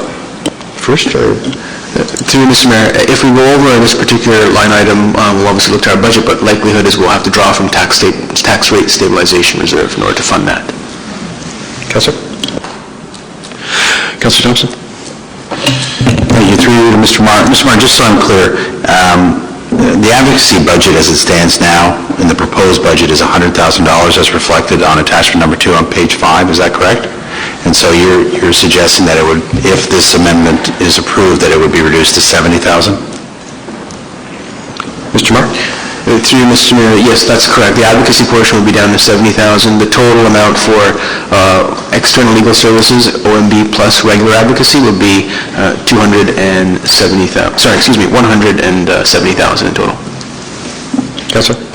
And certainly when you look at the historic costs provided, with the exception of 2011 and those quite large OMB costs, that would be enough of a buffer, it seems, because for the most part, we've been well under that number for years, the last 3-4 years.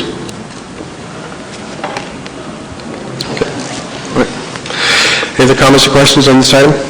All in favor? Contrary? It's carried. Advertising? Councilor, are you putting it on the floor? Yes. Thank you. Councilor Rack, a second. Speakers, please. Councilor Perry, Councilor Kim, Councilor Tom, Councilor Humphries, Councilor Abel. Thank you, Mr. Mayor. Not once have I ever heard the words coming out of anybody around the table's mouths, we do a great job of communicating with our staff, with our residents.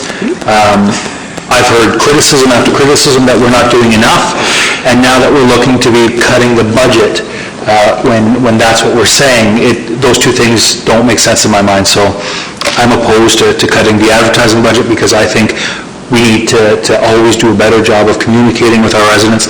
And we've all been fairly critical of the way that we've been communicating with our residents at some point or another. So it seems counterintuitive, at least to myself, that we'd be looking to cutting the advertising budget because, that's how we communicate to our residents in a large part. So I'm opposed to this. Councilor Kim? Thank you, Mr. Mayor. I believe it's only been the last 4 weeks that we've been talking about communication or lack thereof, and the advertising budget cut was, I think, prior to that.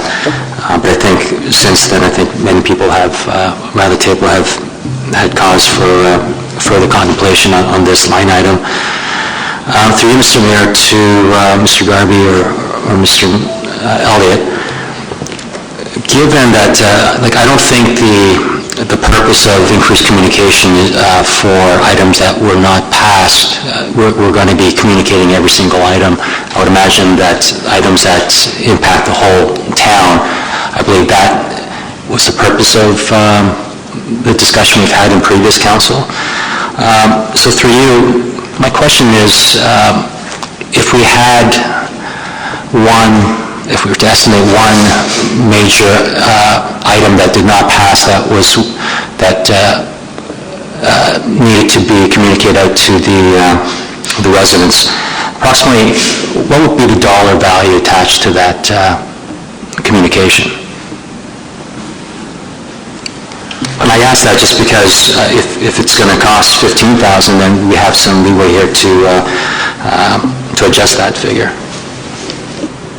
Do you understand the question? I'm not sure I understand the question, Ms. Okay, well, through Mr.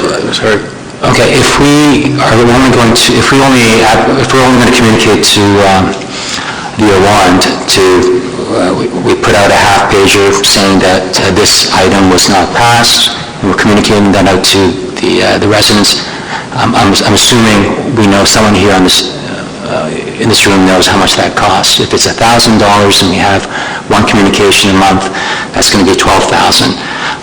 I'm asking for a rough estimate. I know that it's short notice, but can we have a general idea in terms of how much that would cost if we had one item to communicate per month? Through Mr.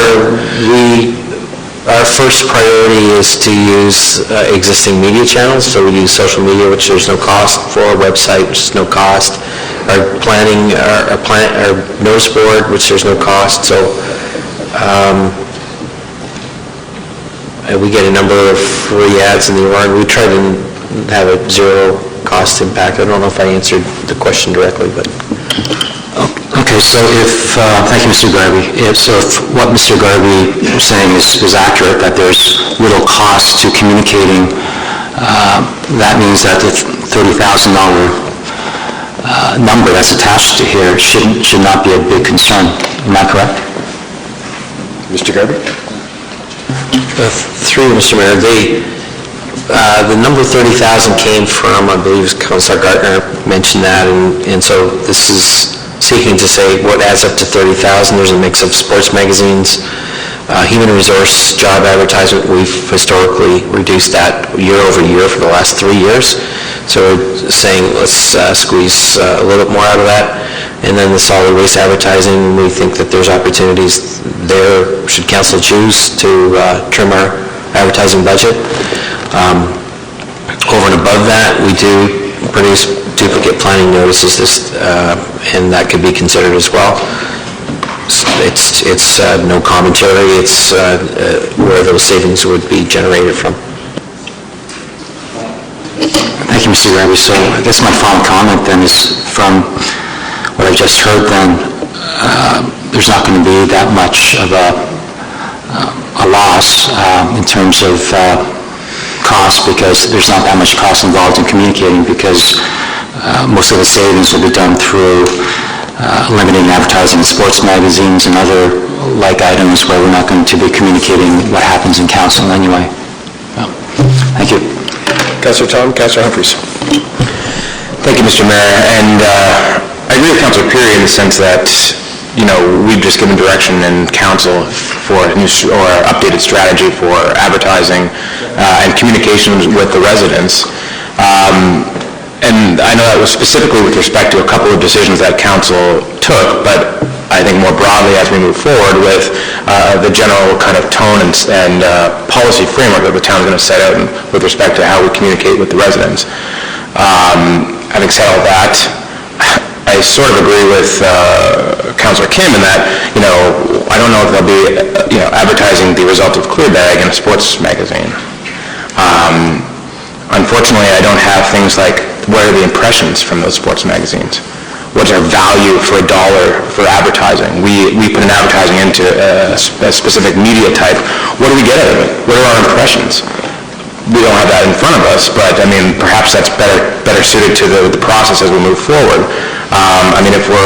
If we have duplicate planning notices, that to me seems like a reasonable place to look for savings, because it's not going to affect the communications to residents if it's a duplicate.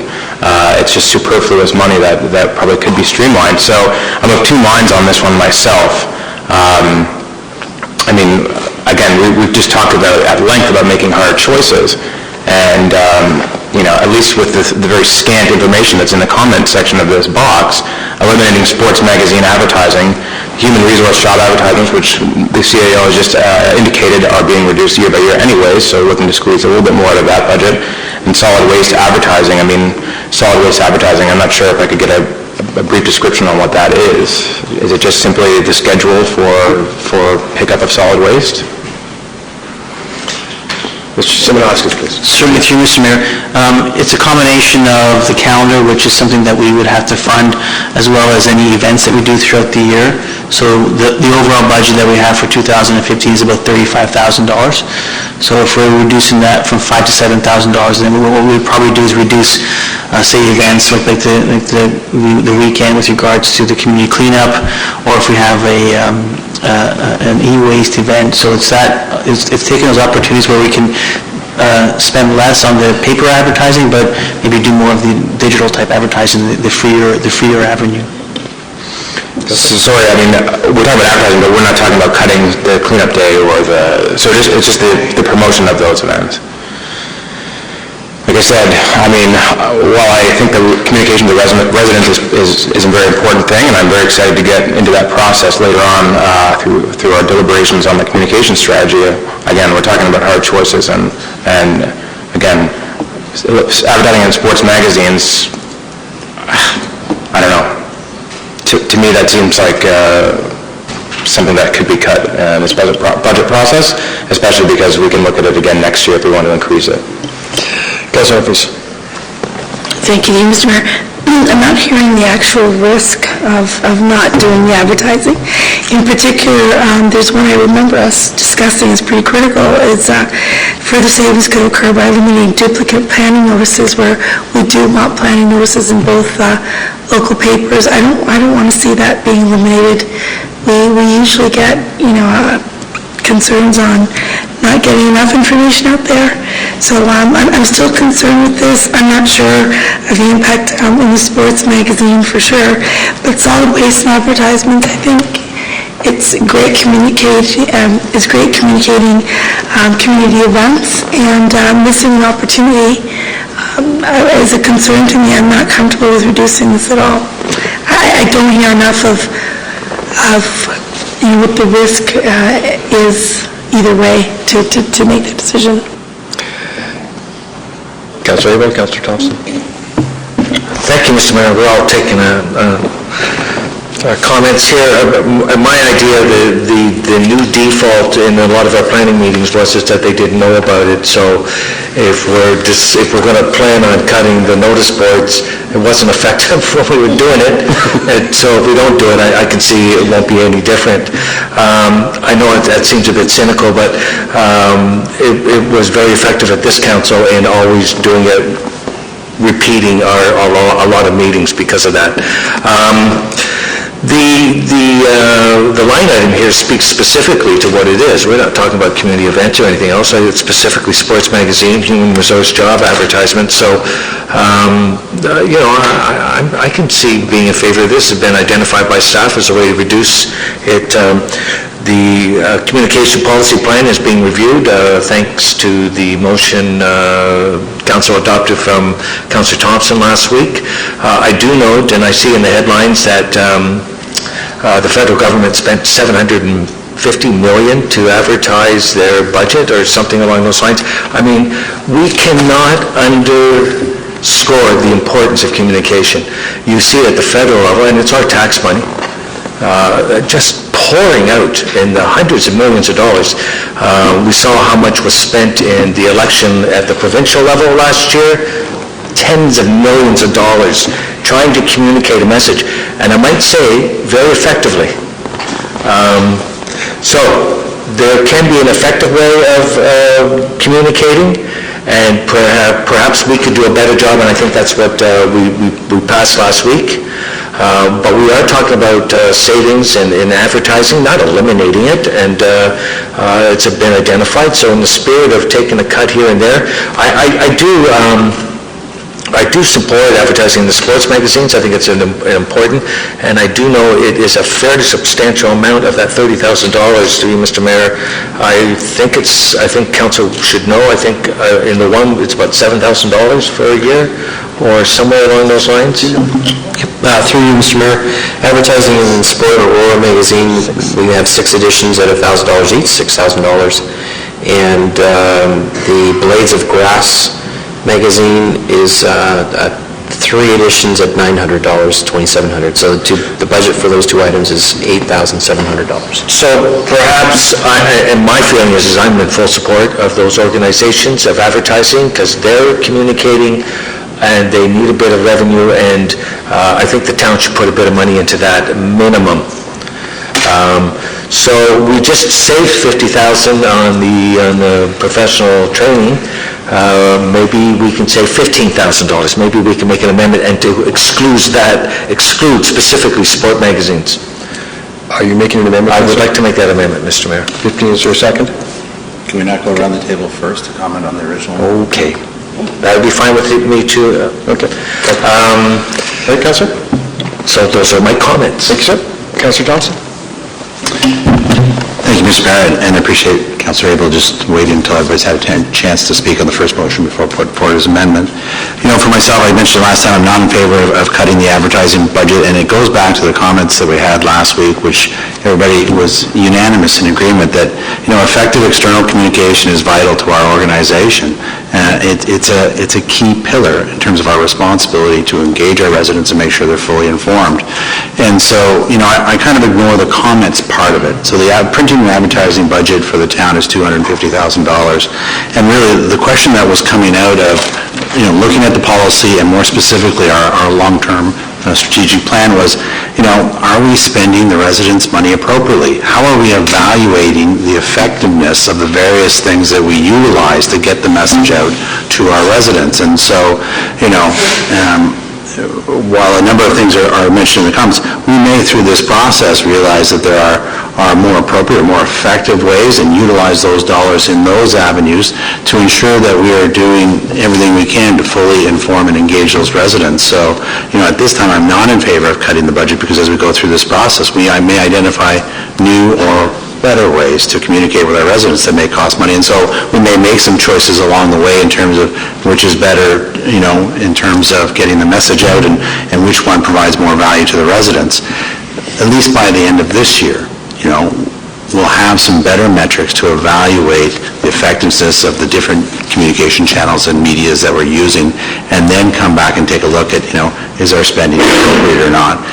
So, you know, that was part of the reasons why I was glad to support the increase in the reduction to training and development, because I'd like to leave advertising as is this year as we move through our communications policy and better determine the effectiveness of what we're doing, and if it's not, find more appropriate ways to engage the community. And so I'm not in favor of cutting it at this time. And just to go back to Councillor Humphrey's point, we actually made a conscious choice to put the public planning notice in both papers because there were residents coming and talking about the fact that they didn't see it. And so we felt it was our obligation at the time to make sure that we utilized everything to our that's available to us to make sure that they did see it, you know. And so, you know, I mean, I don't want to cut that and then go back to that whole process. But I think we need a better way of evaluating. I have no idea whether or not one is more effective than the other at this time because that information has not come back to us, you know, as a whole in terms of all the different things that we do from a media perspective. And that was what the hope is to get out of the process this year. So I'm not in favor of cutting advertising at this time. Councillor Bettler. Thank you, Mr. Mayor. If I look at page 5, I can see that our actuals in 2011 were $212,000. Next year, let's say 190, back to 213. Our budget for last year was $241,636, and we ended up spending almost $6,000 more than that. And if you look at our budget for 2014 to 2015, there's $14,000 difference there in 1 year. So I think my original motion was to cut advertising by 10%. I'm not sure where the 30,000 came from, because that wouldn't be 10%. But I think this is a place where we can cut money. I don't think we should be advertising in special interest magazines. I do think we should be doing the double public planning notices because we seem to get into a lot of trouble for not being able to reach enough residents in that. But I think the $30,000 is more than doable, especially considering the budget for last year and the budget for this year is getting pretty close to $15,000 just right there. Councillor Abel, back to you for the amendment. I just noticed Councillor Kim wants to talk again. Well, everybody's spoken once. You did that Okay, amendment. I appreciate that. I would like to make an amendment, Mr. Mayor, that we reduce the advertising to $15,000, and specifically... Can I just not reduce it to 15, reduce it by 15? Thank you. Thank you, Mr. Mayor. And specifically, take out the line referring to the sports magazines. All right. Is there a second for that, please? There is no second, sir. Councillor Quinn? Okay, I saw Councillor Thompson seconding it. Councillor Abel, back to you then. That's the amendment, is to reduce it by 50. Well, I mean, 30. It's a compromise, and I see the value, contrary, I don't know if Councillor Geithner was meaning special interests in the sports magazines, but I believe in the value of the sports magazines because they are periodic, they're a good publication, and they hit every single door. And sports is extremely important to our community. In fact, we're having a sports tourism plan just to address that and to support all the sports in our town, as we, I think in the election campaign, we all supported. So that's just why I put it that way. Other speakers to the amendment, please. I'll go to Councillor Kim first, and Councillor Tom, Councillor Perry. Thank you, Mr. Mayor. Given the conflicting responses I've heard so far, from one response being that I believe in communication to the residents, and the cost, on one scenario, the cost will be almost nil. On the other side, we're going to do a hard copy communication that will cost, whether it be the local newspapers, and I hear Councillor Abel's amendment here as well. I see the actual numbers being somewhere in between, and I'm all for a reduction of the cost from 30 to 15, but I don't want to limit it to just the sports magazines. If there's going to be a need for some of that, I guess, quote, excess to go into communications, as Councillor Thompson put it, I'm all for to have the flexibility and latitude to have some of the funds go there and not just the sports magazines, although I appreciate all the sports organization, and I do believe that we need to give back to them, and as they are, like other other organizations, they are providing a service. So all for reducing by 15,000, but just not putting the caveat with where it's going to go. Thank you. Thank you, sir. Councillor Tom, Councillor Perry. Thank you, Mr. Mayor, and I have to agree with Councillor Kim. The proposed budget for printing and advertising is $254,000. Yeah, I mean, I don't know, with respect to what Councillor Abel just said, I think we have to segregate what we spend on advertising with supporting community groups that the town thinks are important, because in my mind, advertising is about, you wouldn't make a decision on advertising because you wanted to support, I don't know if to word this correctly, you're looking for value out of advertising. If you want to support the group, you should directly support the group with funds, as opposed to indirectly supporting them with funds through advertising. With advertising, there's a quid pro quo. You are getting something back. You'll be able to advertise. So I think you should make advertising decisions based on the impressions you want to get, the value of the communication to the residents, and everything else. The fact that it happens to be a sports magazine or not, I think is really not really important in the discussion. I do agree with Councillor Abel that those organizations are both valuable.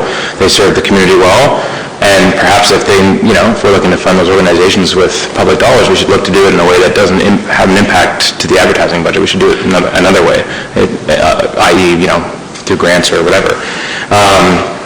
So that would be my comment with respect to that. Like I said, you know, a $254,000 advertising budget, there is room for $15,000 worth of expenditure to review. It doesn't have to be with the items in the comment box. I mean, it's a 3-line comment box. There's got to be more in a $250,000 budget that we can look at that would come in at that $15,000 amount. So I support the amendment, I suppose. Councillor Perry.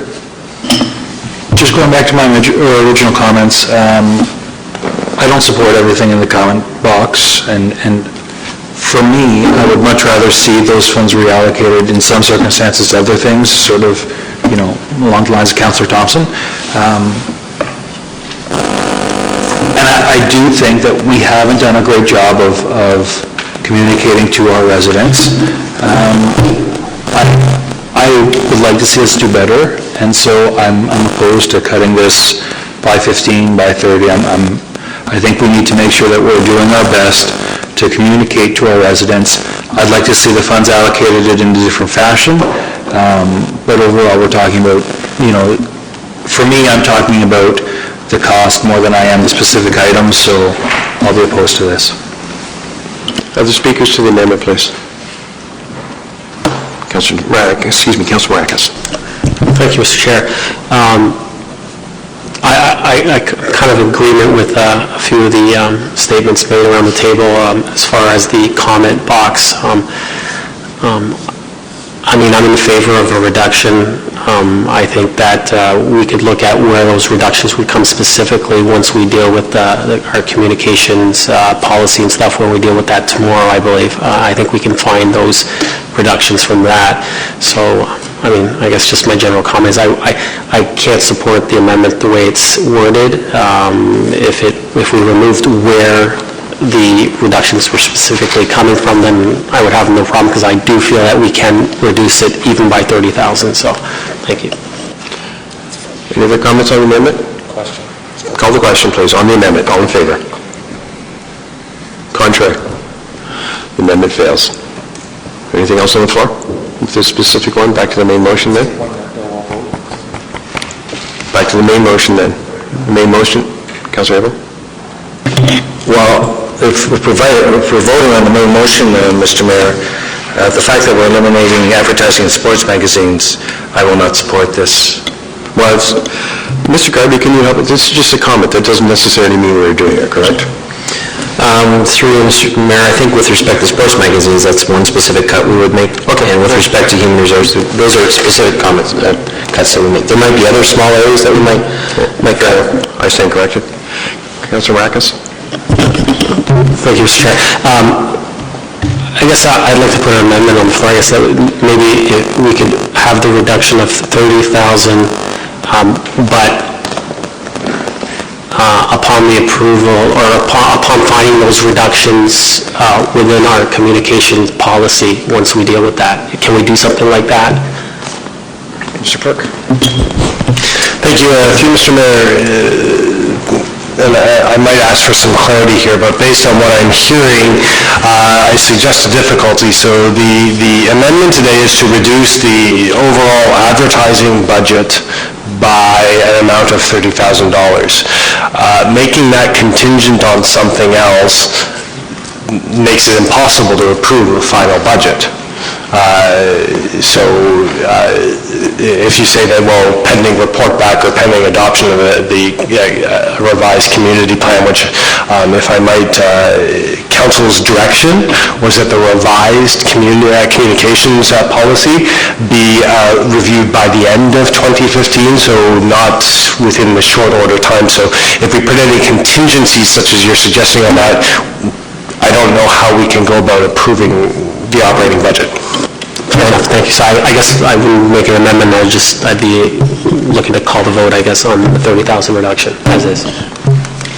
Main motion's back on the floor. All in favor of $30,000 cut? Contrary? That fails.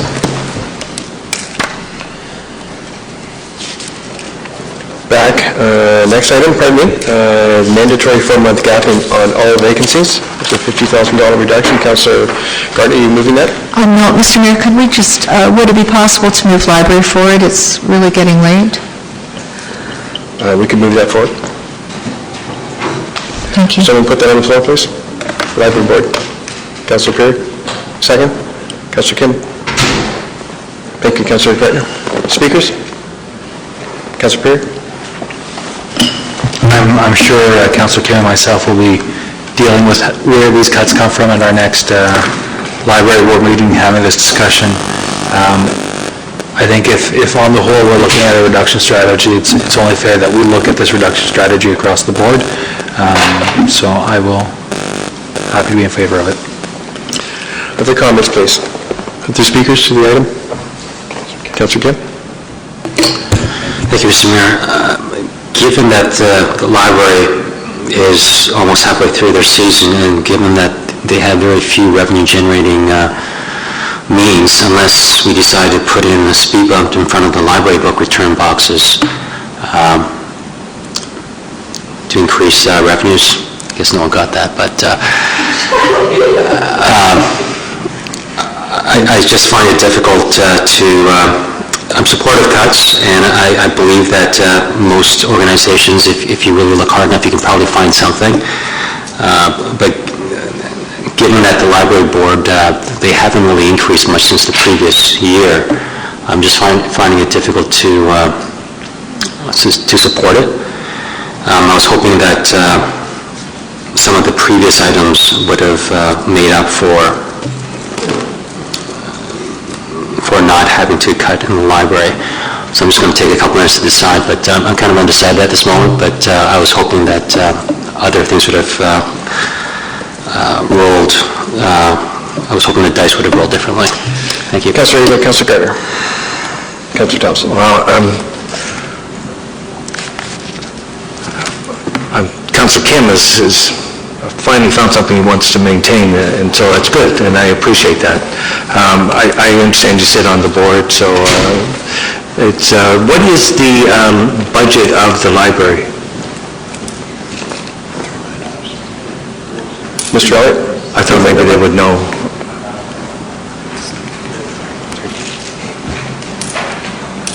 Councillor Thompson's telling me somewhere around $3 million. 3.2? 3.2 million. So, I mean, it really isn't nothing, it's a little bit here, a little bit there, and I think that's what Councillor Perry was saying in the spirit of doing it. And when we look at the whole report, we're looking at the cultural center and subsidized programming. I mean, these are all valuable to me, in my mind. I did want to see them on the board. I do have a notice of motion that I wanted to put forward, and Councillor Kim alluded to if there's other areas where we could find some savings, and I talked about that with the fire, 1.3 reserve, and there's $100,000 there. I'm going to put that forward. Okay, I'm going to bring you back to this one, please. Well, I mean, he was looking for it. It'd be a shame for me to bring that up after, and then we made all these cuts. So I will be bringing that forward, Mr. Mayor. I don't know when, at the end of all this line item, additional cuts to our budget.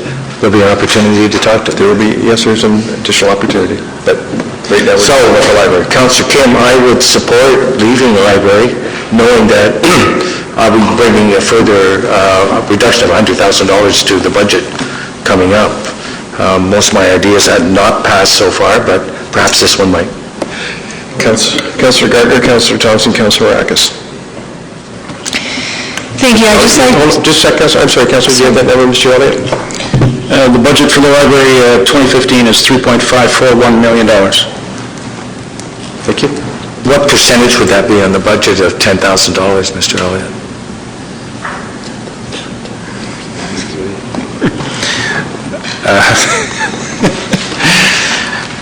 You cut me off the top here.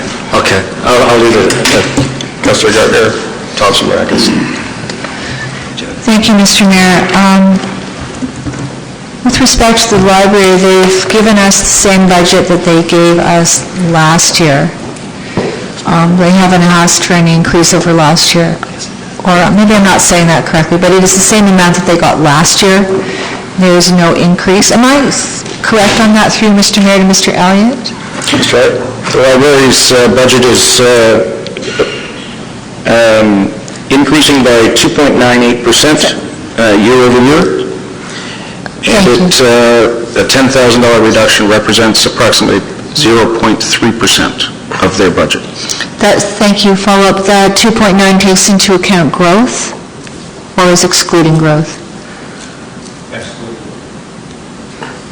Okay.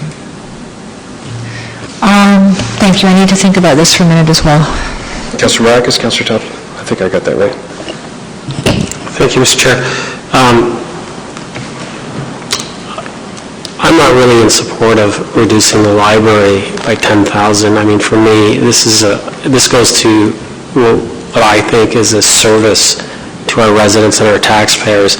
And, I mean, due to the fact that, as Councillor Gardner alluded to, the budget that the library put forward to us, in essence, it is a 2.98% increase. The personnel aspect of it is a 1.88% increase, which is steps in the benefits, and cost of maintaining service is 0.8%, and the general revenue, just due to the fact that they have a lower revenue, is a 0.3%. So they've come to the table to us with the bare minimum.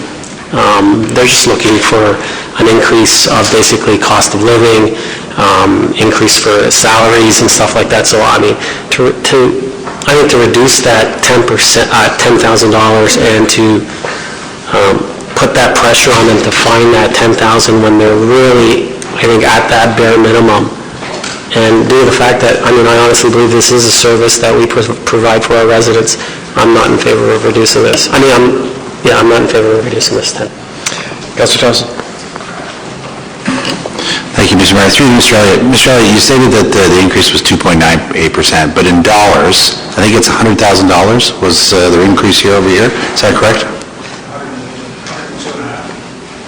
But we had already cut it by 3,100, so I think it's 100,000. Pretty close to 100,000. Yeah.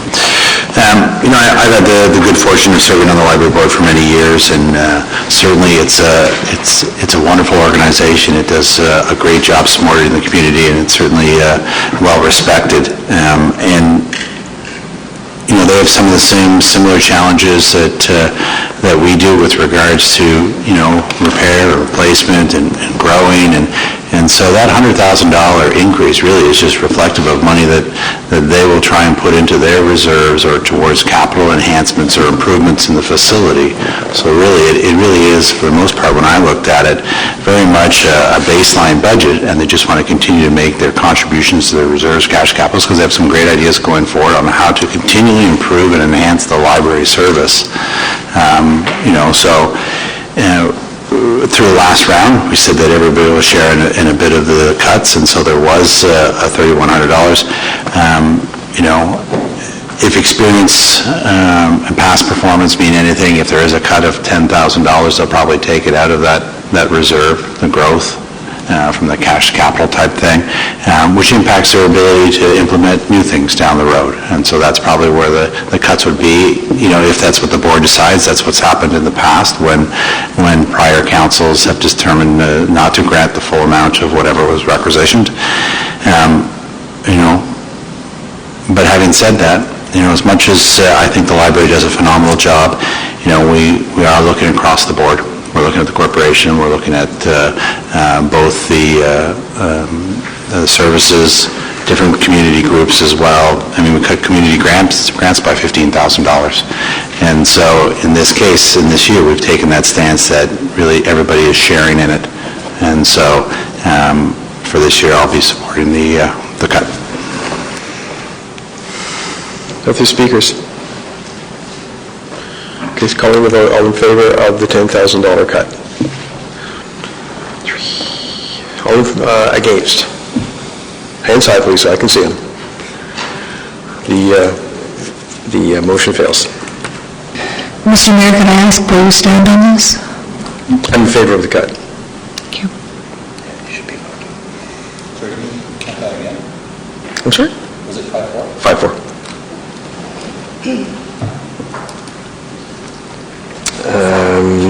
We'll go back, if we can, then to the mandatory 4-month gapping.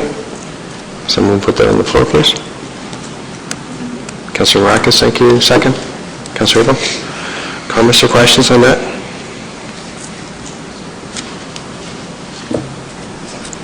Councilor Gardner. Thank you, Mr. Mayor. I know that we have a lot of gapping now just by circumstance and the way we're able to hire or not hire new recruits. But I'm wondering if we make an official policy of this, is there not a lot of knowledge transfer that goes from one employee to another if there is a continuous as opposed to gapping policy? Mr. Garvey. Through you, Mr. Mayor, at very rare occasions where we actually have overlap, so if someone gives a 2 or 3 week notice, it takes us longer than that to fill a position, usually 6 weeks or so. So there's not usually knowledge transfer per se in those types of positions. Of course, it happens if we have the opportunity for our maternity leave or something like that, but that's not subject to this proposed cut. Councilor? Thank you. I'm not in favor of making this a policy. Councilor Todd? Thank you, Mr. Mayor. I suppose I'll ask this through you to the CAO, and that is there any previous examples from other municipalities in which this type of policy has been implemented, and some examples? Through you, Mr. Mayor, this has been implemented by various number of municipalities on a short-term basis. This is proposed to be a permanent one. So if there's a particular year where you want to achieve a certain number, then you implement this. Or, for instance, if there's a budgetary shortfall for some reason, then you would implement this on a short-term basis. So I know that the city of Markham has used this before, and other municipalities have, facing unusual circumstances like perhaps a harsh winter and wanting to balance the budget. They put a freeze on staffing positions for a period of time. So this would be unique in my experience, a permanent one, but I think we need to look for permanent reductions as opposed to ones that may become a pressure in the future. That's why I'm suggesting that this is an area for council to consider. Councilor? Any other comments on this? Calling the vote, all in favor? Contrary? Carries, Mr. Clerk. Down to the Aurora Cultural Center. Someone put that on the floor, please. Councilor Perry, thank you. Councilor Maracus, second. Speakers? Councilor Perry, Councilor Abel.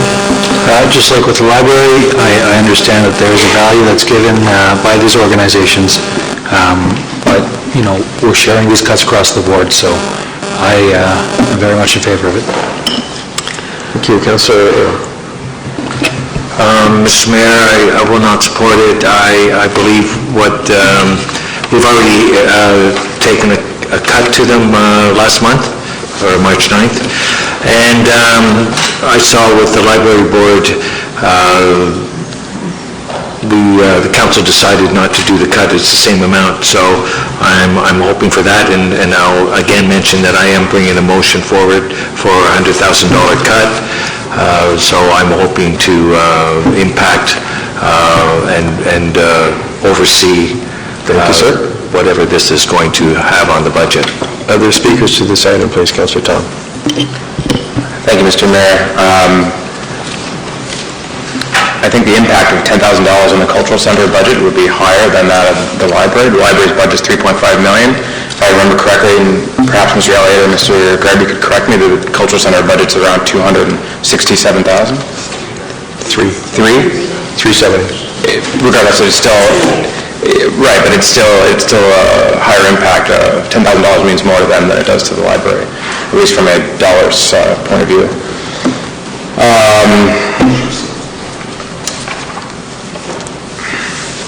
Right now, I don't know where we're sitting at live, but the tally at the bottom is no longer accurate. We're actually at $337,750 with the $100,000 training difference, and then the fact that we didn't take advertising, actually, it would be less because library is not being taken. Is that not correct? Yes, totally. But we haven't finished the list yet. All I'm saying is that I suppose my view is that we're all sharing. The town is asking for reductions, and we're talking about equitably sharing that over all of town services. It's $10,000. Although cognizant of Councillor Abel's future proposal at this meeting, I think I'd support. Thank you. Other speakers, please. Call the vote. All in favor of the $10,000 reduction for the Aurora Cultural Center? Hands up, please. Contrary? Passes. What happened? Did it pass? Passed. Parks and Rec program. Someone put that on the floor, please. Councilors Thompson and Maracus, speakers, please. Councilor Gardner, Councilor Abel. Thank you. Through Mr. Mayor to Mr. Downey or Mr. Elliott, for clarification, what is it meant by the subsidized programs? Is this for children, people who cannot afford the programs, or is this for taxes subsidizing programs? Mr. Downey? Through Mr. Mayor, the subsidy, the only subsidy that is automatically offered within the department is for seniors. So we are reviewing that subsidy and whether or not that should be reviewed and perhaps repositioned. There are areas within the department that I believe that we could be looking at some reductions in subsidy levels. Thank you. Follow-up, what would they be? Through you, Mr. Mayor, we've already commenced some review of some of our programs, and our subsidy levels are tracking presently in the range of $20,000 to $30,000 per year. The vast majority of those are with regards to seniors, the automatic 20% reduction for senior subsidies within our programs. At the same time, we're also monitoring the number of programs that we are operating that run below our minimum or do not meet our targets. Presently, we are tracking about 7% of our programs do not meet targets. That is better than a couple of years ago, we were around 9%. So we continue to track those programs that we feel are not meeting our financial expectations, and are proposing coming forward to council with some amendments that will hopefully address those issues. Thank you. I've spoken many times before at this table about looking at Parks and Rec programs that do not meet our financial expectations, so I definitely approve that one. With respect to seniors, what is, through you again, Mr. Mayor, to Mr. Downey, our surrounding communities, do you have any idea what kind of subsidy level they provide seniors? Through Mr. Mayor, yes, we have all met, all the directors from York Region have met. We have ongoing meetings. The first challenge with regards to the seniors program specifically is what's a senior. All different age groups. Presently in Aurora, we recognize a senior 55. However, other municipalities recognize them at 60, others at 65. So there's first of all a question as to when you actually become a senior, qualify for seniors programs, and then there is a wide variety of percentages of subsidies for recreation programs for those particular age groups. So there's a couple of routes we can go. We could theoretically raise our seniors' age from 55 to 60. The City of Vaughan, for instance, has a 60-year limit. That would reduce our subsidy programs for those people between 55 and 60. We could go all the way to 65, as the region does, and many commercial establishments do recognize seniors at 65, and then that would once again reduce our subsidies further. There's also an automatic subsidy that we believe should have some review given to it, that just because you happen to be of that age doesn't mean that you should necessarily automatically get a subsidy. So those are some of the things we're looking at. Thank you. I think with respect to seniors and subsidies, I think that is, could be a very political decision. I would like to see that whole area come back to council in a report and discussion format. So I wouldn't be in favor of that at this point. But definitely, if we have programs that are not even coming close to breaking even, I think absolutely those are things that need to be looked at, unless it had to deal with a special needs issue, perhaps. Other speakers? Councillor Thompson? No, I had Councillor Abel. Thank you. Councillor Gardner touched on the one question. But am I hearing that the 55 to 60 would be where you would look to make those savings? Mr. Downey? The Chair, we haven't figured that out yet. We're presently reviewing it. I'm just giving you some numbers that are coming forward to us. The vast majority of subsidies within the recreation programs go to seniors.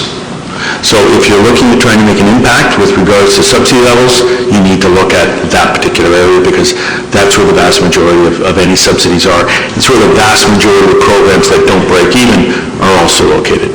So we do have some concerns with regards to that. We just want to make sure that we feel that we are addressing that appropriately, and that perhaps subsidy levels should be tied more to your ability to pay as opposed to simply your age. Thank you, Mr. And so that, theoretically, Frank Stronach could walk into our center and get a 20% discount on our programs just because he's over 55. I don't know that that is where we should be focusing our subsidy dollars. Yes, sir. Thank you, Mr. Mayor. Through you, we had a discussion last term where the amount of money that council supports the senior center is something in the line of $240,000. I'm just trying to give some perspective of what it is. Just because we're asking for a reduction here, there's tremendous support in the senior center is all I'm trying to establish. Mr. Downey? Through you, Mr. Mayor, I just had a meeting with the seniors today discussing this exact question. So we are actually working towards a cost recovery from the seniors on a percentage of the operating cost, and then having them recoup that particular a certain percentage. So we're having discussion about what we feel is the appropriate percentage, but we're looking at increasing that contribution from the seniors in order to help offset the programming that we provide for that particular age group. Thank you, Mr. Downey. And this again was recommended by you, your department, yourself? Mr. Downey? Through you, Mr. Chair, yes, this is a discussion that the CAO and I have had ongoing. He has been aware that we've been looking at the subsidy levels and tracking some numbers. Other speakers? Second time, Councillor Gardner. Thank you, Mr. Mayor, through you, Mr. Downey. Mr. Downey, when we give a corporate rate or a group rate for our fitness facility, is that also considered a subsidy? Through you, Mr. Mayor, we consider that a discount, not a subsidy. We only consider it a subsidy when we stop making money on the program.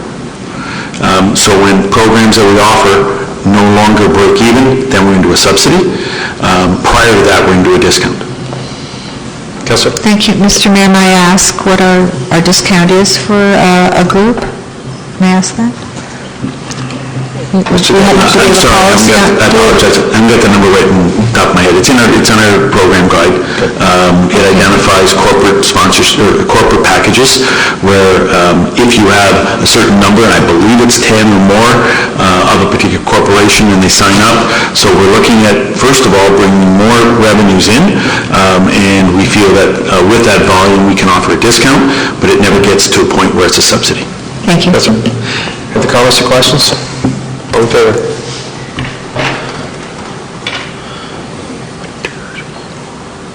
Okay, contrary? It's carried.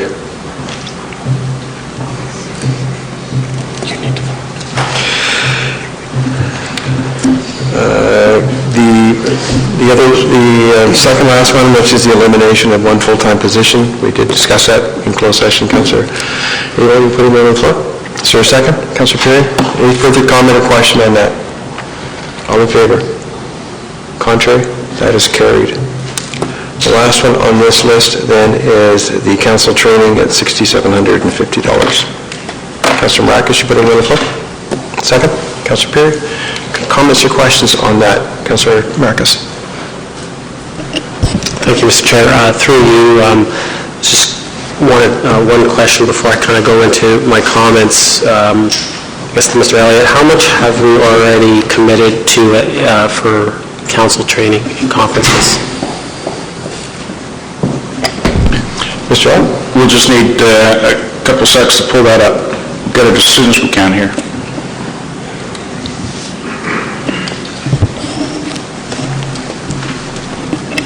I don't believe that there's a significant amount. AMO's in the fall, FCM's later as well.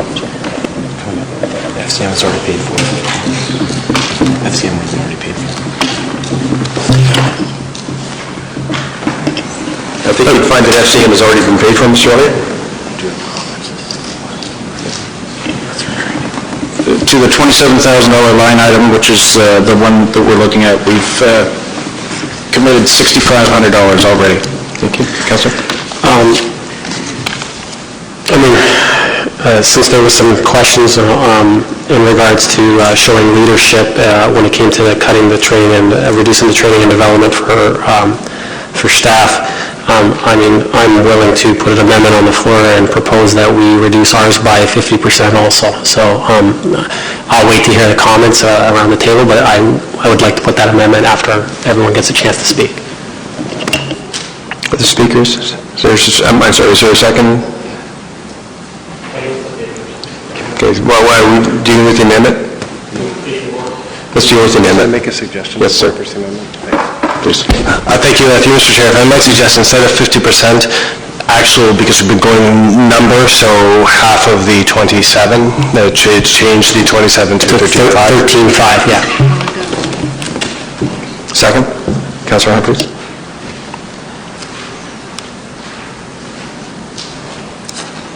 Speakers? Councillor Perry? We're sharing the cut across the board, so I have no issue with this. Other speakers? Councillor Thompson?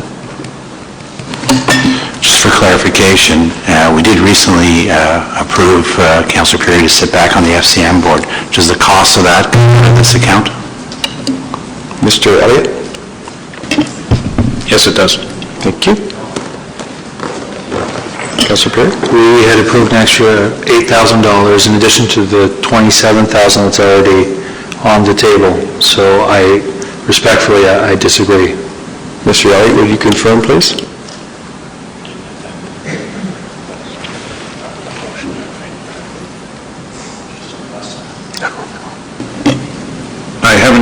I'm sorry, I haven't got it on this sheet. You believe that in the extract there was the extra funding added? Then I haven't put it in here. I'm going to go to the clerk. Thank you, Mr. Mayor. I do not have the exact wording in front of me, but having looked at the extract and sent the extract to FCM, it was not to increase the budget line item, but was to commit to using a portion of the budget line item for the purpose of the FCM Board of Directors meetings. Councillor? Pardon me? Yep. And that's why I brought up the question, because I certainly don't want to put Councillor Perry in a bind.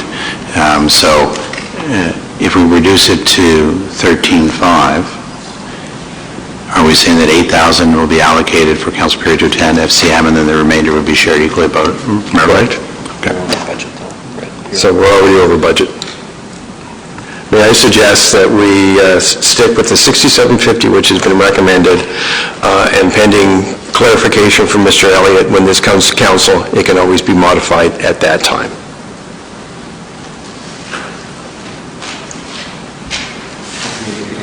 I'm sorry, Councillor Dunn? Yes.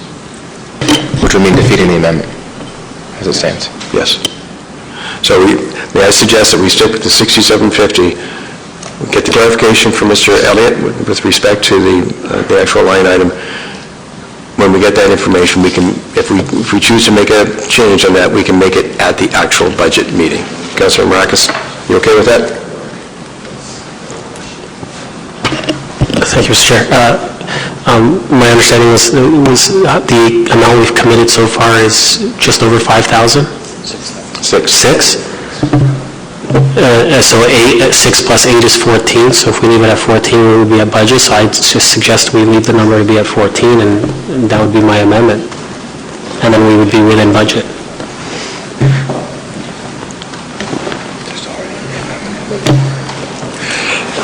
Well, the amendment's already on the floor, so speaking to the amendment on the floor then. Councillor Carter? I think you'll let me ask this. Through you, Mr. Mayor, to Mr. Elliott, the money that we've spent so far, what is that committed to to what? Mr. Elliott? I haven't got that detail. It's simply a year-to-date actual in that line item for $27,000. I would like to know that because I think for this year that the training and development is very important for the new councillors. We've all had an opportunity to do this, and so I don't want to do anything that would limit at least one comprehensive training opportunity for the new councillors. Okay, thank you, Councillor Carter. I'll go back to the amendment then that's on the floor right now. The amendment is to change that number from 6750 to 13.5, correct? Speakers to that? Councillor Rico? Well, Councilor Maracus is saying whatever is spent so far, so anyone that is going to the FCM is going, and that means that anyone that said, well, I won't go to FCM, perhaps I'll go to the MO, has been shut out this year, so those that got in are going, and the others, too bad. And the idea is to average it, and,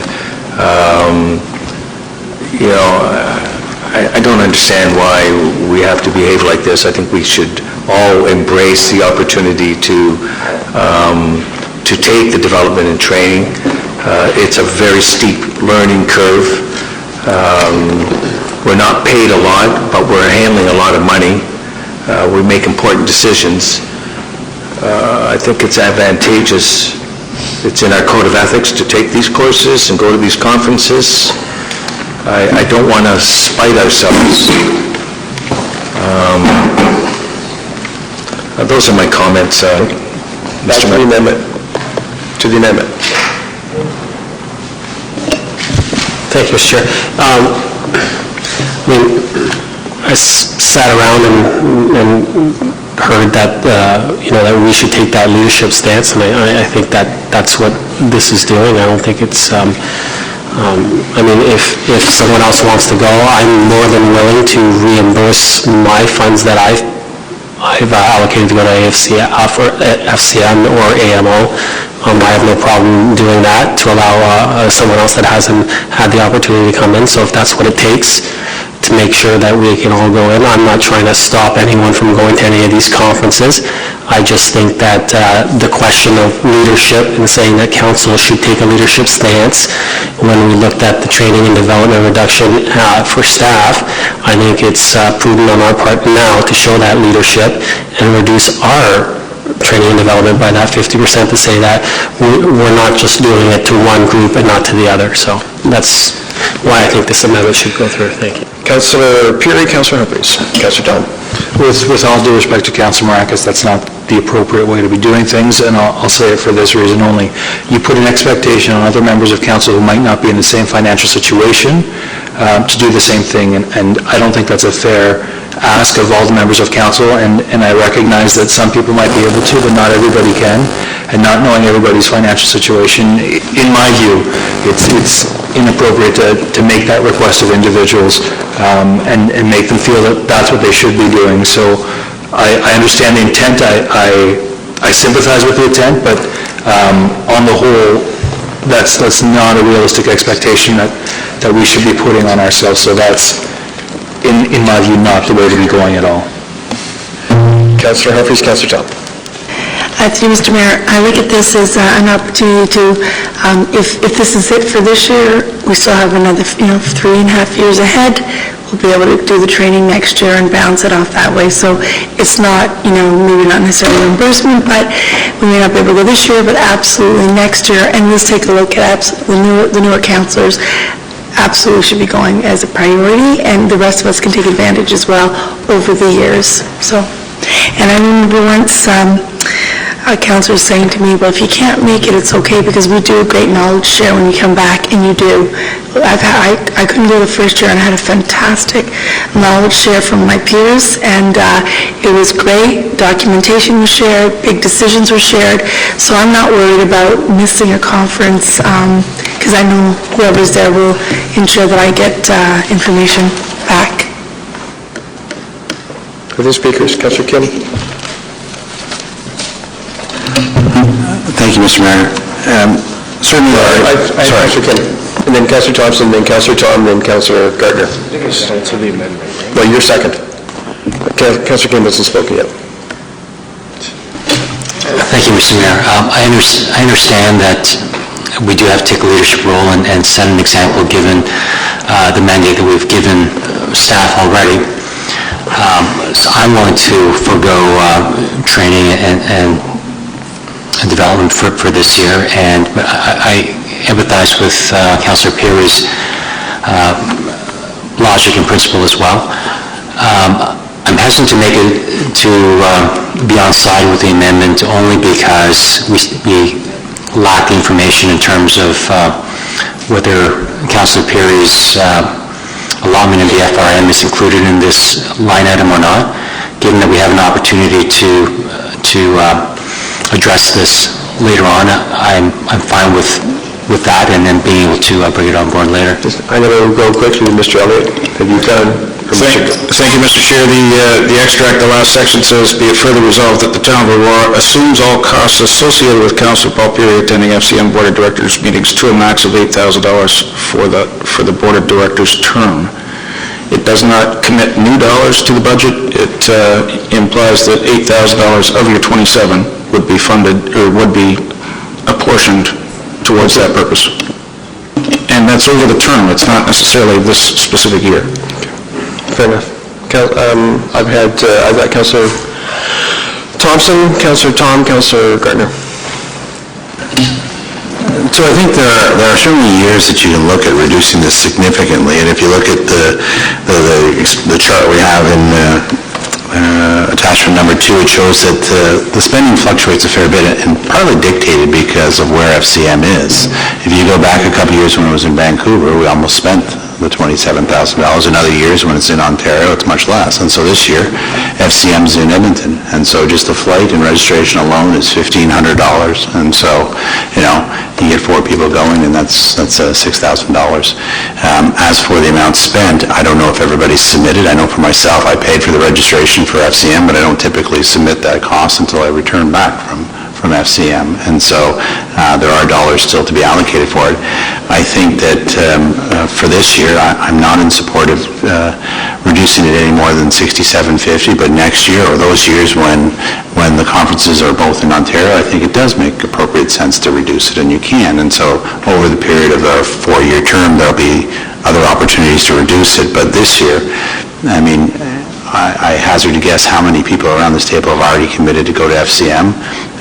Given that it's 30 days away, I don't know if you can get refunds for your flight or for the registration, but we may already be over budget if the amendment carries. Councillor Tom. Councillor Gardner. Thank you, Mr. Mayor. Councillor Thompson kind of took the wind out of my sails with that comment there, and that is that we don't, it's hard to make decisions when you don't know the impacts. And so I agree with the comment that you made, which was that, we can keep it at the 6750, and if we find with more information by the time this comes to council, and we feel like we can reduce that further, then we can do it at that time. I'd rather do it at that time than now, without any knowledge of what the impact would be. Thank you. Councillor Gardner. I'm going to defer to Councillor Maracas, if you don't mind, Mr. Mayor.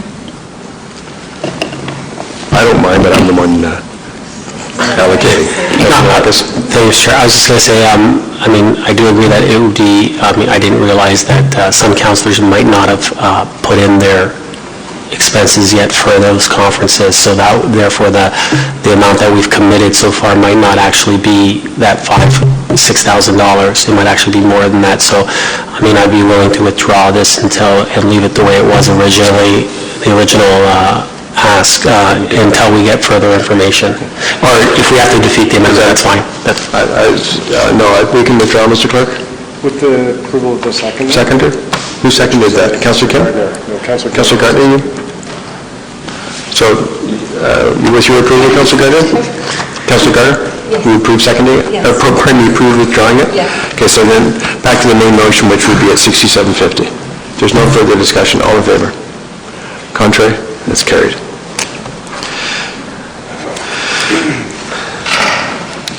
By my magic calculator, that's 337750. Is that correct? Through you, Mr. Chair, I'm not sure exactly what you're tracking or adding, but we're sitting at 3.88%, less than the target of 3.95. Thank you, Mr. Elliott. Councillor Thompson? Can I just get confirmation that the previous cut to the Aurora Cultural Center was 5,000, not 10,000? I was just looking at at something else that seemed to indicate it was 10, so I just wanted confirmation previously. Mr. Elliott? I can't follow that quickly.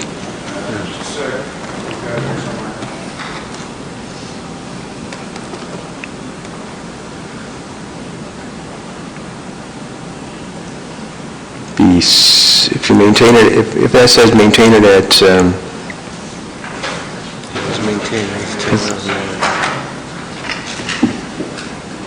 because they had requested 377, whereas last year it was 370? We reduced it by $10,000 earlier. Seven. Councillor?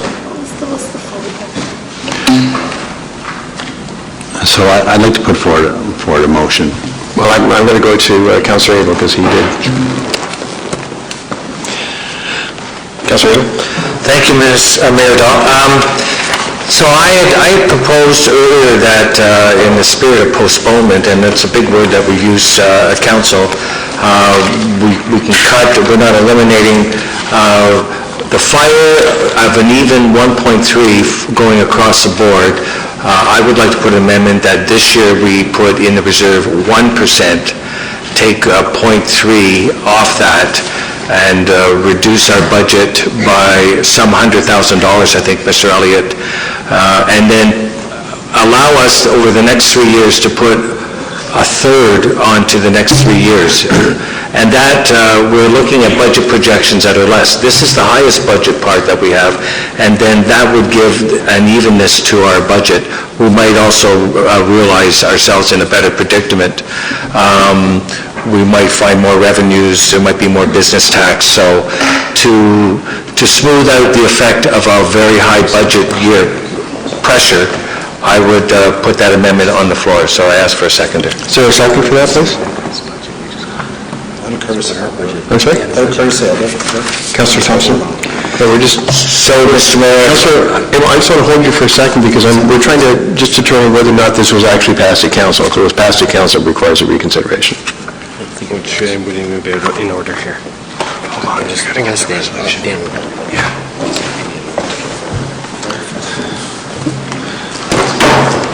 Mr. Clerk, could you explain procedurally what we're doing? Thank you, Mr. Mayor. We were just checking, there was a previous discussion at a council meeting related to the fire services budget, and we need to make sure that the motion adopted by council would not be frustrated by adopting this proposal by Councillor Abel. For instance, if council's already adopted a motion that's generally speaking approves a 1.3% increase for the fire services, it would be out of order to now propose a 1% increase without council's prior approval. So we just need to make sure that the language in the original adoption.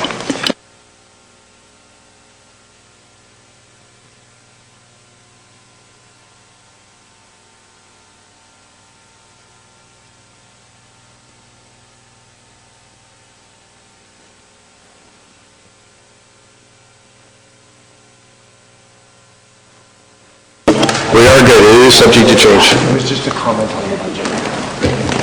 Mr. Clerk? Thank you. Thank you. Through you, Mr. Mayor, having checked the records, it certainly appears that the only council decision was in respect to providing comments to the town of Newmarket on the fire services budget. Therefore, the motion certainly would be in order because it would merely be altering the recommendation that was previously adopted at the Special General Committee budget meeting of March 9th. Councillor, we're back to you. Sorry for the confusion. Thank you for the clarification. My thought was we had an impact last term in 2010 when we arrived, that there was a new crew coming on. The impact would be $1.3 million. It was known in 2000, and for 3 successive terms, not 1 cent was put forward. So we got the full impact of that. I'm not proposing that we do that. We have put a strategy forward of 1.3 reserve for that new crew that's coming on. And what I'm suggesting is that when we have a peak budget year like we do now, is just to smooth that out a bit, put a good portion in there, and then just increase it a little bit over the next 3 years, and thereby giving our taxpayers a reduction in the tax this year. It's fairly straightforward. It follows much the same sort of thing we do with training and development. I'm not saying eliminate it. I'm just saying we take a little bit off of this year, and we'll make up in the next few years when our budget forecast tax increase is not nearly as high. Mr. Elliott? Through you, Mr. Chair, I was working on some of this analysis this afternoon, and a couple of weeks ago when Councillor Abel raised this discussion, there was a number of us around the table who were kind of furrowing our brow and trying to understand the math behind it, including myself. And intuitively, I was of the belief that his notion was incorrect. And when we do the math, it turns out that he was absolutely correct. So my apologies to Councillor Abel and going through that. The issue is the growth forecasts outpace the 1.3%, and so it works around. If committee was interested in reducing the 1.3, bear in mind that we do have an actual funding requirement to Century York Fire this year, and we've already got a small draw on stabilization. So if we want to implement this, the actual budget amendment is a draw from tax rate stabilization, and 1/3, or 0.3%, represents about $106,000, or $106,800.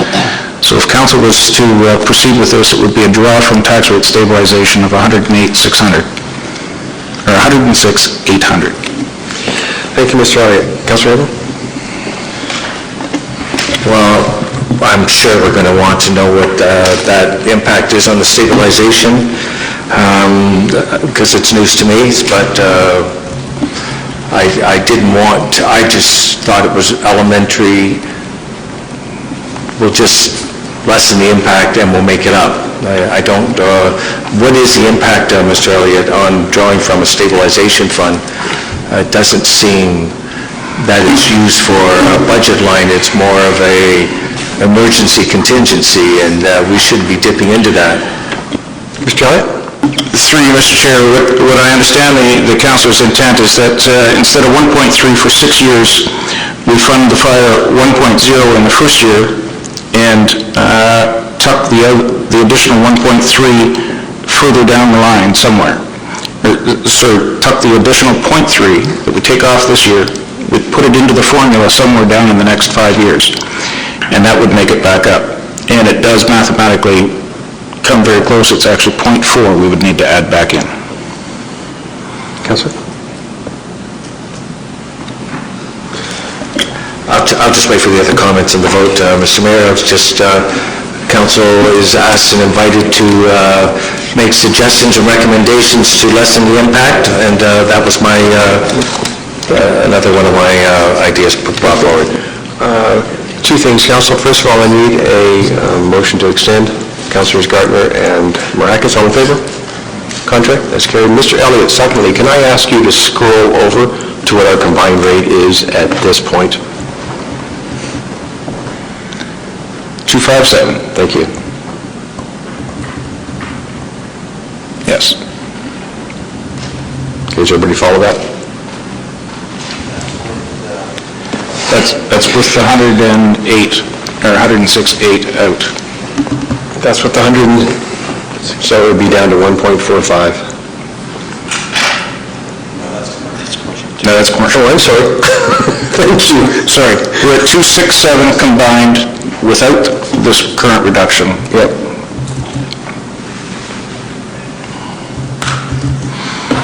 And 257, so you're saving 1/10 of 1% to the taxpayer. Thank you. So to Councillor Abel's motion. Councillor Kim, Councillor Tom. Thank you, Mr. Mayor. I think the illustration that was mentioned earlier, I'm not sure whether that's correct in terms of liking smoothing this out over subsequent years to cutting training or cutting culture center or any other line item, because those items are cut for good and there's an immediate savings. Moving forward, the fire over to subsequent years just means we're reallocating, which Councillor Abel already had mentioned. So I don't see this being a savings tool as opposed to more of a smoothing out tool, and given where we're at now with 388 and 267, I'm quite content with that unless we find other items. So I'm fine as is.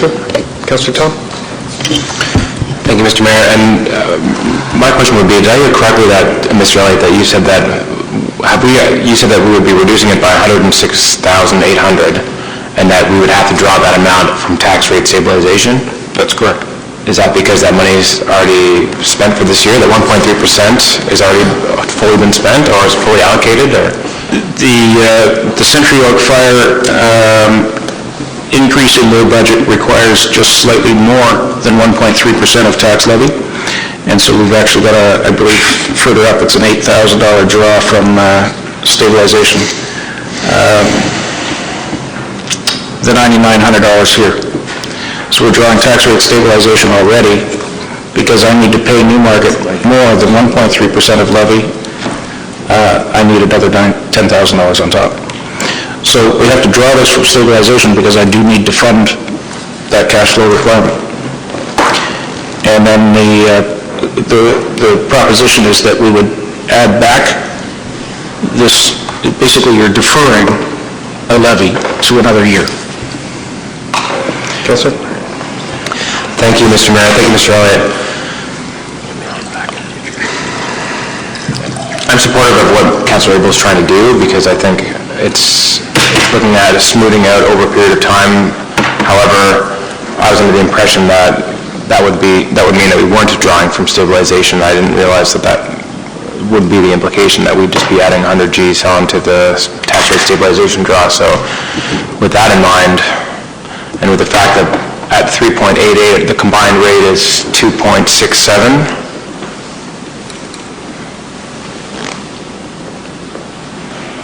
probably be more comfortable with that. Those are my thoughts. Councilor Rickman? Mr. Mayor, I'd like to withdraw the motion, please. The second? Carry on with something else. Okay. Any other comments with respect to the overall budget?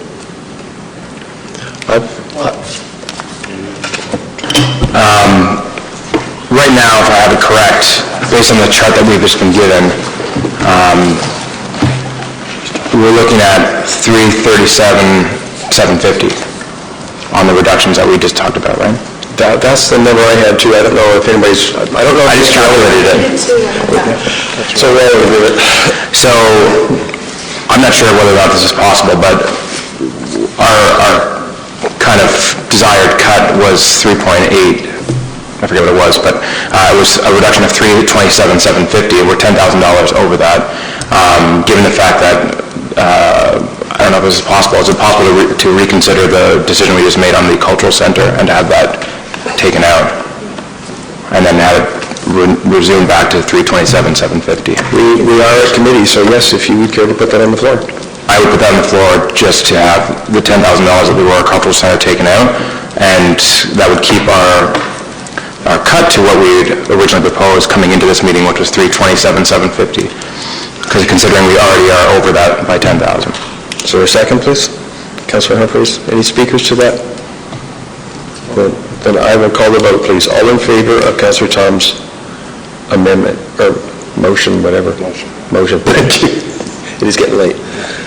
I put my hand up in favor. Contrary? Carries. Any other general comments on the question? Mr. Morrow, I've got one for you.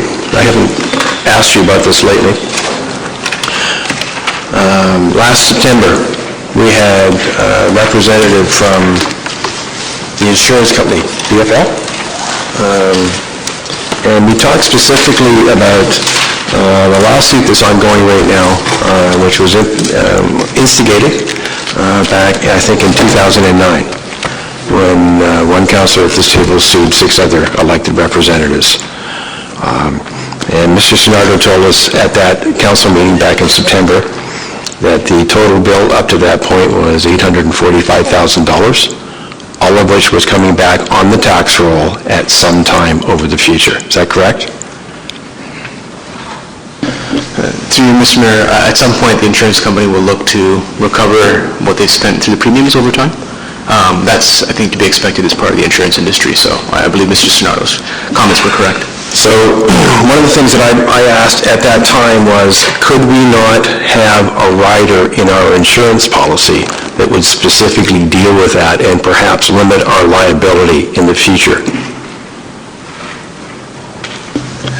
Through you, Mr. Mayor, actually, staff and legal and legislative are actually out right now looking for 2016 insurance rates. We're trying to start a little early this year to get in front of some of our identified problems we've had with insurance here in the past in the town.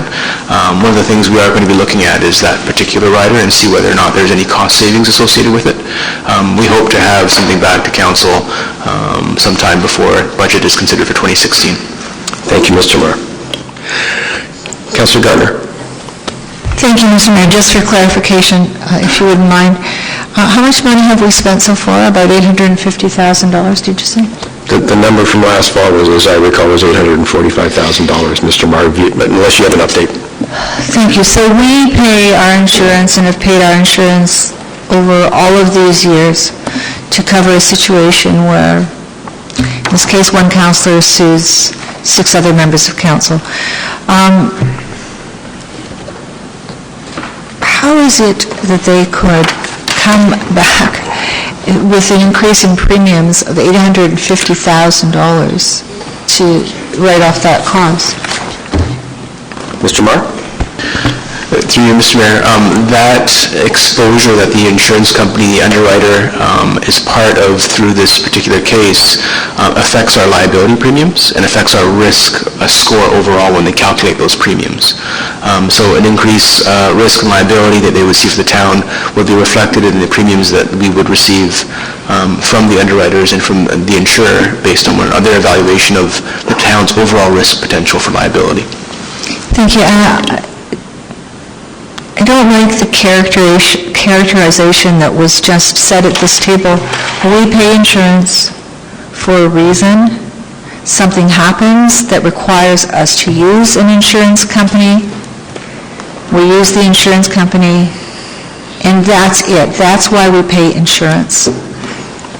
Really, I don't like the way that was said, because it puts blame on the people that were sued. Well, I understand that, but there's also Completely mitigation incorrect, circumstances. Mr. Marr, thank you for that, and we'll look forward to you bringing that back. Councillor Thompson. Can I just confirm that the $7,000 with regards to the revenue for the Ball Association is in this calculation already, through you to Mr. Elliott? Mr. Elliott? Thank you. That was it. Any other comments or questions? The last item is that... Excuse me, just to draw your attention to two last items. I don't believe I had intended to bring these up earlier. Again, back to KABA. At one point in time when they were here as their delegation, they sought some financing assistance from the town of Aurora to purchase a pitching machine.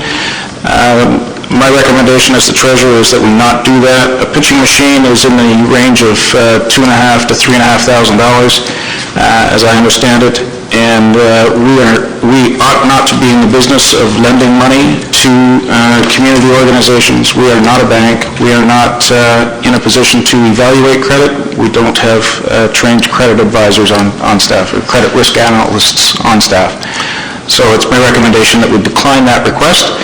The second item is that we have received already a grant for a program with respect to Elderly Persons Center operating grant, and this is strictly with respect to the seniors programs. And we have received a grant, but we also need to increase the budget to reflect that grant spending. And so we have an in and out addition here to formally amend the budget. There's no net impact of any of these three items, but I draw it to your attention and ask for your approval of those three items. Someone put that on the floor, please. Councillor Tom, Councillor Perry. Comments or questions on any of those three items? All in favor? Contrary? That is carried. Thank you, Mr. Elliott. The last item then is direction to staff to bring the operating budget back to council for a final report and presentation. Councillors Peary and Humphreys, comments or questions on that? Councillor Thompson? Through you to Mr. Elliott. Mr. Elliott, with regards to the motion, what's the intention with regards to the outlook? When we started this budget presentation and budget process, the outlooks for both 2016 and 2017 were above 4%. I think it was 4.2 and 4.5, and I'm not sure where they stand now. But, as we've discussed through the Finance Committee, in other words, that it, kind of sets up a difficult situation whereby staff are building towards that outlook. And as we've seen, this time around, there will be the same kind of determination to reduce the tax pressure next year. And so, are you planning to just leave the outlook alone, or is it going to mirror what the recommendation is for 2015? Mr. Elliott, please. Through you, Mr. Chair, I think with the consent of this committee, at this point in the year, I would like to bring this report back to council as quickly as I can, and what I would like to do is somewhat be silent with respect to the outlook years. I have committed to the Finance Advisory Committee to come back to them as quickly as I can with more details of those outlook years, updated forecasts with respect to growth and assessment growth and revenue forecasts in there, and come back with some budget principles and budget directive suggestions that that committee can then recommend to council. And hopefully, before the summer recess, we could have those principles in place so that staff can begin preparing their operating budgets for presentation this fall based upon those principles and outlooks. Thank you, Mr. Elliott. I would certainly be supportive of that. I know that the comments around the table have mirrored my own in the sense that we're looking to revise and improve upon the process for the coming years, and certainly I'm sure everybody looks forward to what will come out of the committee. Any further comments, Councillor? In that case, all in favor of the item, please? Contrary? That is carried. Thank you. May I please have a motion to adjourn? Councillors Curie and Tom. All in favor? Contrary? It's carried. Thank you, staff. Thank you, guests.